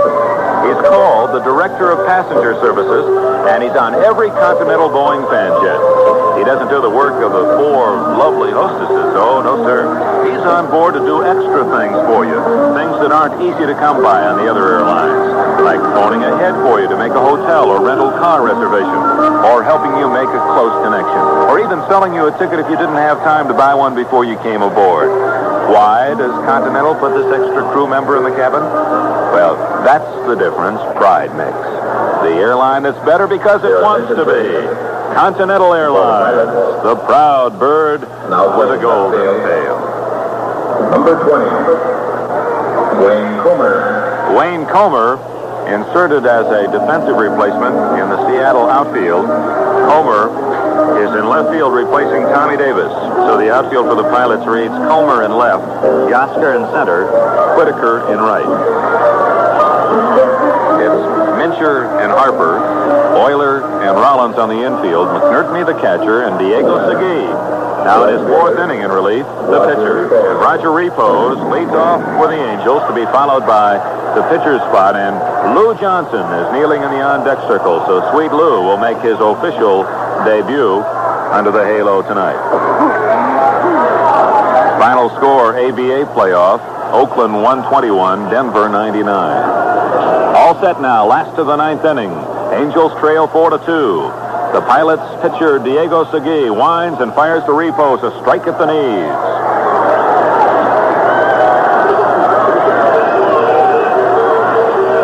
As Joe Schultz told Don Wells on our Angel warm-up show, before the year's over, the American League will know all about us, and we're going to rough up a few people, and the Angels know all too soon. Segui delivers low. Here that Diego turned that one over a bit as it was moving away from the left-handed hitter. A ball and a strike to Repos. Roger, as a pinch hitter with 1 out and runners at the corners in the 6th inning, became the 2nd strikeout victim of Segui. This is his 2nd trip. Angels would like to see him get on there. The 1-1 pitch inside and just missed the corner. 2-1.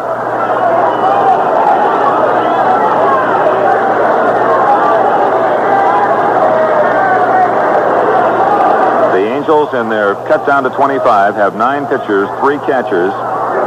They have 6 infielders and 7 outfielders. Segui brushes off the first sign given by McNertney, and here's the 2-1 pitch. Check swing, low, ball 3.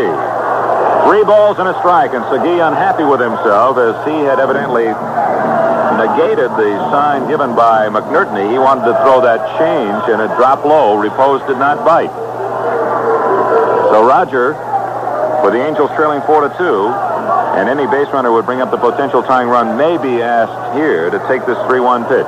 Segui nods okay, winds, and delivers. High, ball 4.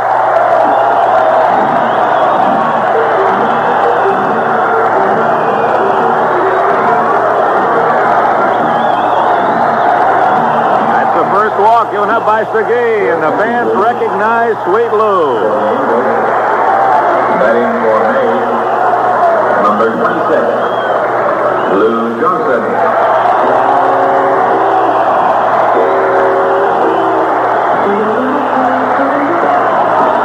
Well, Lou Johnson has played only 1 game in this park as an Angel, and that was last Sunday. He was 3 for 4 and hit a 2-run home run in the 9th inning to tie it and send it into overtime, 6-6 with Oakland. Repos with his lead. The pitch to Johnson. Check swing, strike called on the outside corner. A good slider thrown by Segui.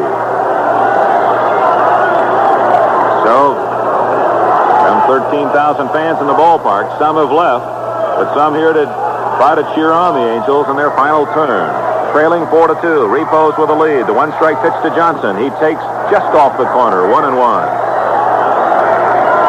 Old Dizzy Dean would say, eyes like an eagle on that one. That was a good pitch thrown by Segui. A ball and a strike. Jim Fregosi on deck. If you want to look ahead after Fregosi, it's Johnstone and Reichart. Repos with a walking lead. Mincher playing just behind him. The pitch in the dirt. Blocked nicely by McNertney. 2-1 the count. And Johnson asked plate umpire Nestor Shylock to look at the ball after it skidded into that red brick around home plate, and Shylock throws it out of play. McNertney rubs a wrinkle into a new ball and returns it to the mound, and Diego Segui. Down in the Seattle bullpen, action stirs. A right-hander and a left-hander. The left-hander is Morris. I believe the right-hander is Aker. 2 balls, 1 strike. The action pitch coming up to Lou Johnson. Lou with that open stance as Repos takes his lead. Here it comes. High, ball 3.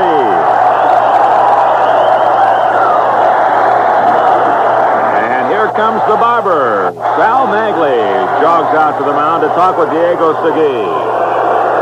And Segui walks off the mound and blows on his hands a little saliva.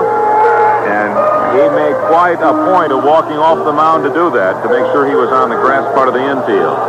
Magley out for the first time. When Marty Patton was removed, it was the manager Joe Schultz who came to the hill. Segui stays. Magley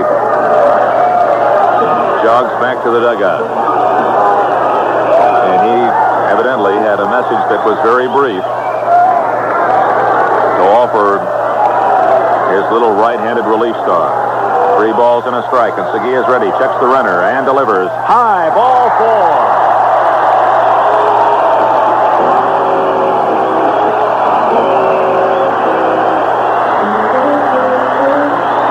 So the tying run is on. Lou Johnson works Segui for a walk. Repos moves up 90 feet, and here's Jim Fregosi. Rich Rollins comes in from third base, and this might be a delaying tactic. Rollins called in to chat with Segui. They got Fregosi, the hitter. Aker, a right-hander, is ready, and the left-hander Morris. Fregosi tonight, 1 for 4. His home run in the 5th inning cut the lead to 4-2. Angel fans calling for a repeat. Runners take their lead. Fregosi squares and takes high, ball 1. So the bunt was on. Mincher pulled in from first base, and here comes Joe Schultz. So that'll be all for Segui, who suddenly has become wild high. Segui with his back to the Seattle dugout in a manner of not wanting to look at Schultz, but he's through, as this is the second appearance by the Seattle manager or his representative in this inning. So Segui, after 3 brilliant innings in relief, allowing only 1 hit and striking out 4, runs into control problems in the last of the 9th inning. Leading 4-2, he walks Repos and he walks Lou Johnson. And as Jim Fregosi waits and chats with Jay Johnstone, the on-deck hitter, we pause for station identification. This is the Angels Baseball Network. This is Bruce Anson, KMPC News. When the news breaks, KMPC puts the pieces together. Stay tuned following the game for the latest news. KMPC, Los Angeles.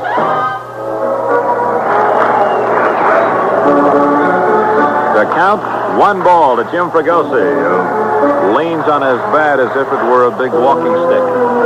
Now turns and nervously strolls toward the Angel dugout. Hearted in from the bullpen in right field is the right-hander Jack Aker. A-K-E-R. Aker, a Fireman of the Year trophy winner, with the Kansas City A's. And a man that the Angels have long sought to get under a halo themselves, but unsuccessfully. Jack Aker. Jack Delane Aker, 29 years old, from Tulare, California, is 6'2" and 190. He was drafted 12th by Seattle, and his first pitch is in the dirt and gets away from the catcher, McNerney. In 1966, Aker won the fireman honors as he had 26 saves to lead the major leagues and won 8 more ball games, losing 4 in 66 game appearances. Then in 67, he tailed off to a 3-8 record with a 4.30 ERA. The year before, the year he won the honor, 1.99, as he was almost letter perfect. Last year with Oakland, he divided 8 decisions, 4-4, and his ERA again was over the 4-run mark, 4.08. Jack Aker.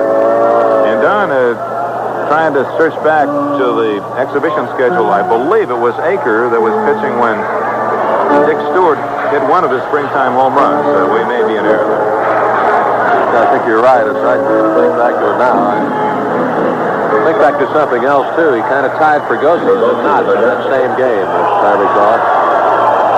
The man's going to come from the side to the right-hander, so you've got to keep your head in there. You've got to stay in here now. Out 1-0.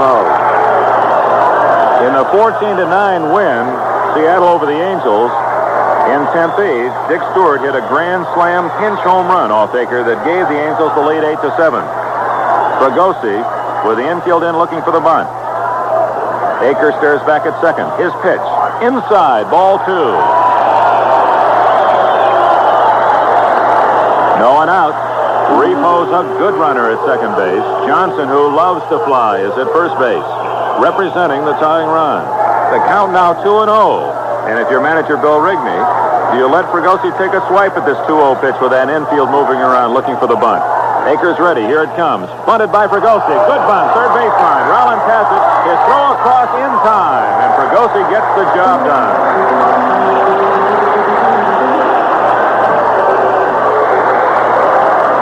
There are all kinds of things that make you a major leaguer, and there's one of the toughest plays to make. You have to bunt it hard enough so that the third baseman has to field the ball, and Fregosi's bunt was perfect. Rollins got the put out with Tommy Harper, the second baseman, covering at first. The out recorded 5-4. So with one away, Jay Johnstone, the hitter, repos at third, and just a single away from tying the game is Lou Johnson at second base.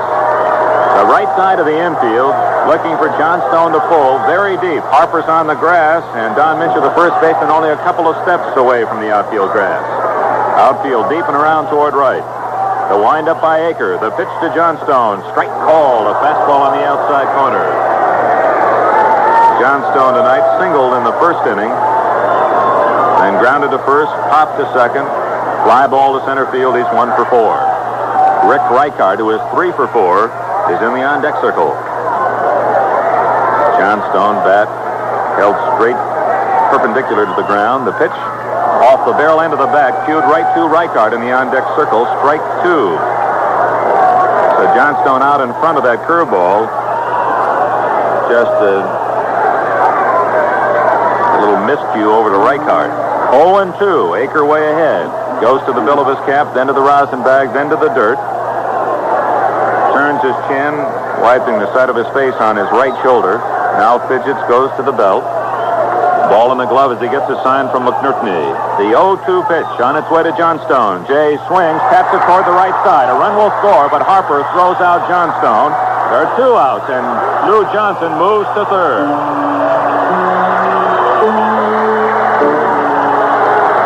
Repo scores the third run for the Angels. The score now, Seattle 4, the Angels 3. Lou Johnson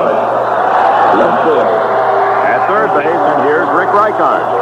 Reichard singled on the ground to left in the first, singled on the ground to right in the third, lined a single to center in the fifth.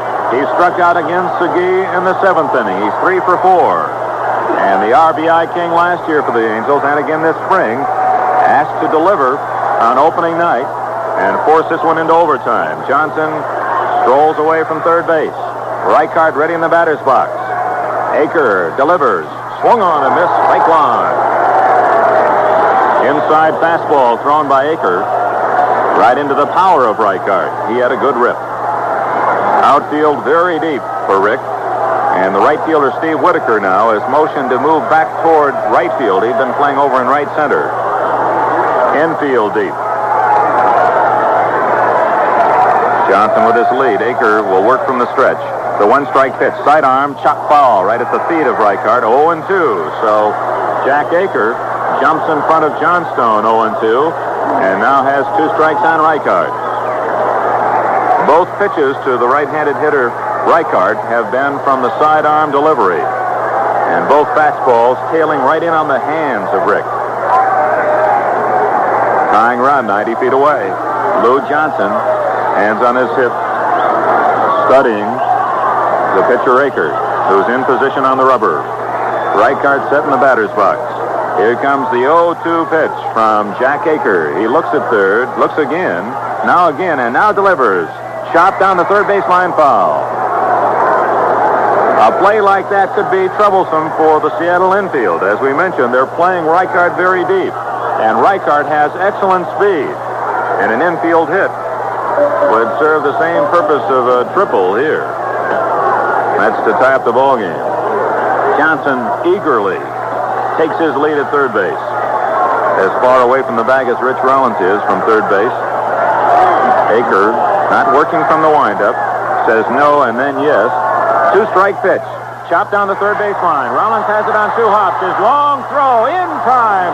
And the Seattle Pilots jubilantly leap in the air. They have won their first game ever. And it's a clean sweep for all the new franchises as the Pilots in the final game to go into the books on this opening night follow the lead taken by the Montreal Expos, the Kansas City Royals, the San Diego Padres, and now it's the Seattle Pilots who tonight in Anaheim Stadium before 11,930 fans defeat the Angels 4-3 on 4 first-inning runs. With the totals, here's Don. Right for Seattle, 4 runs, 6 hits, no errors. They left 7 men on. The Angels, 3 runs, 10 hits, 1 error, stranded 10 men. Marty Patton, the winner now, 1-0, and Jim McLaughlin, the loser, 0-1. 2 homers in the game. Mike Hegan in the first with the man on. Jim Fregosi in the 5th with nobody on. And the paid attendance, 11,930. Well, our guest tonight is Tommy Davis of the Seattle Ball Club, and following the home run by Mike Hegan with a man on in the first inning, Tommy came through with a base hit. Pilots kept it rolling. Finally, Jerry McNulty came through with a single that drove in 2 runs as both Tommy Davis and Don Mincher scored. Let's meet our guest right now, Tommy Davis, and start things off with Dick. Tom with 2 outs and Lou Johnson at third in the 9th inning, and the score then 4-3 as Don Mincher caught the throw from Rollins for the final out of the game, and Seattle had won. He leaped triumphantly off the bag, both hands over his head, and I guess that pretty well symbolizes the feeling of all the ball players who are now with a new team, the Pilots, and congratulations on your first win. Thank you, Dick. We worked very hard this spring. We got a lot of fellows who've had experience, and they know the meaning of winning, and we want to prove to the rest of the league that this is no pushover. We're not a team that's just going to go out in the field and just lay down at every game. We have a pretty good offensive club. You know, you got Rich Rollins, and you're starting off in the top, Tommy Hopper, who is a good leadoff man, and young Mike Hegan, I can't say enough about because he had a fantastic spring. And then you got Mincher, Don Mincher. We got fellows who are going to swing that bat, and with the pitching handling itself like it did tonight, I think we're going to be pretty tough, Dick. Tom, you won the game in the first inning, so let's go back to that very first time at bat for the franchise. Harper gets the double, then Hegan hits the home run, and it appeared that your line drive through the middle against McLaughlin upset him perhaps even more than the home run. You really drilled one through him. I don't know how you prevented that ball from hitting him, in fact. Well, that could have upset him, because if he got hit with that, he might have gotten hurt. It was hit fairly good, but the pitcher sometimes can't get down fast enough to protect himself. He worries about that ball and then getting maybe a home run or something, because he could be out for a while and maybe not get a chance to regain his confidence and his style again. I would imagine he took a little time to recover, but McLaughlin's a good pitcher, and I'm quite sure he'll come back.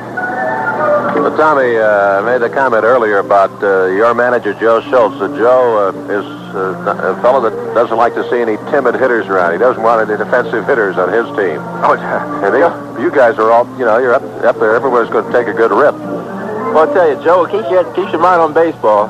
He had us working pretty good this spring, and he gave the ball players, the hitters on the club, a lot of live batting practice. So he'd like to see a lot of hitting.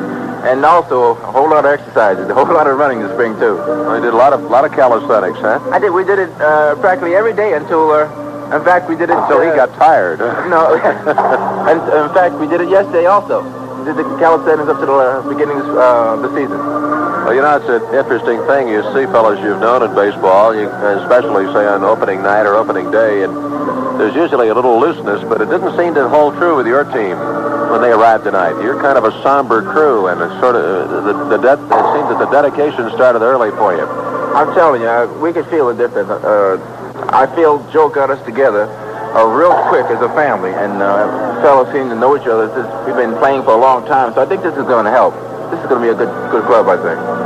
Tommy, Mike Hegan made a sensational play in the outfield, only to crack in that collision course into the outfield wall. Have you had a chance to see him or talk with him since the injury? No, I haven't. I asked a couple of plays on the bench what had happened, and somebody had said earlier that he was bleeding from the mouth, but that wasn't a major injury. Evidently must have bit his tongue or something, but he ran into it with his wrist and his hip. Now they're going to take X-rays of it. I ventured, but he said he felt real good, and just pretty bad bruises, I guess. Boy, he's a good one. I'll tell you, he's going to be great. He had a fantastic spring, and right now he should be here because he really worked hard tonight. Well, Tommy, I know one thing. Looked over the line scores of the other games of the American League. The White Sox had 3 hits in their game at Oakland, so their attack is about the same. I think that you fellas are on the right track. You're going to come up with quite a few hits during the course of the year. Yeah, well, as you well know, the White Sox, the Dodgers, and a couple other clubs, they play for the one run, and if things don't go right for them, they could easily get in trouble. But if you have a club who might give up 1 or 2 runs defensively, but it can get 6 or 10 offensively, it's a different story.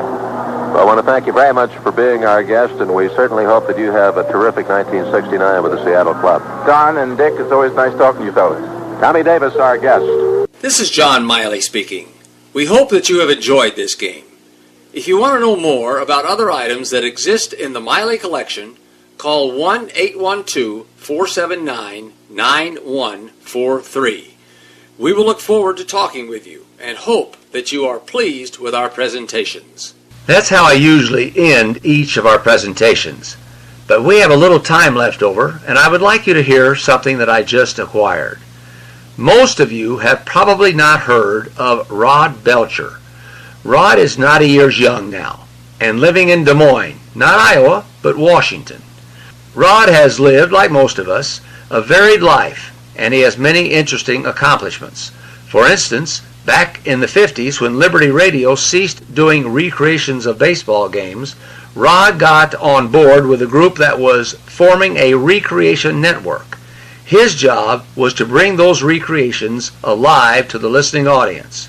In fact, he is the one who handles the recreation part of Game 3 of the 1953 World Series, a game we sell out of our catalog. He also did some advertising work, some PA work, and indeed was a jack of all trades. In fact, he actually did some work with the Seattle Pilots. One day he got the idea that maybe the Pilots needed an official song, as some teams have had down through the years. So what did he do? He became a songwriter, and he wrote a song he entitled, Go, Go, You Pilots. The Pilots liked it so much that they decided to play it for their fans when they opened up at home against the White Sox on April 11th, 1969. And how did they present it? They asked Rod to sing it to their fans in pregame ceremonies. Rod obliged, and the rest is history, as they say. Rod never sang this or any other song on any baseball field again.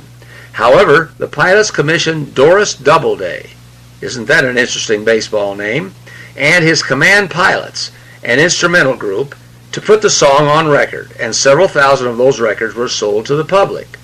Rod recently sent me a copy. We're going to end this presentation by playing you this song of the Pilots, Go, Go, You Pilots. We hope you enjoy.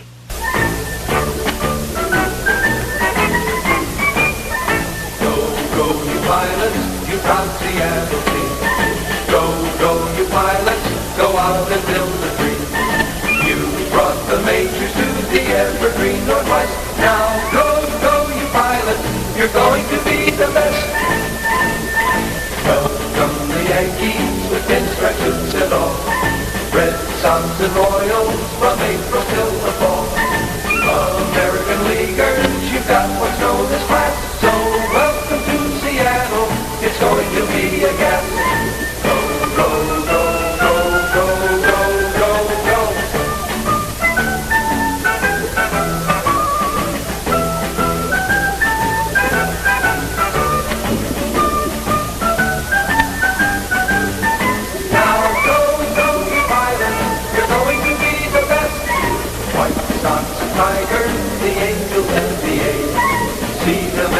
ballpark on those good old summer days. Orioles and Senators, the Indians and Twins. Our pilot does no favors as they battle you for wins. So go, you pilot, you proud Seattle team. Go, you pilot.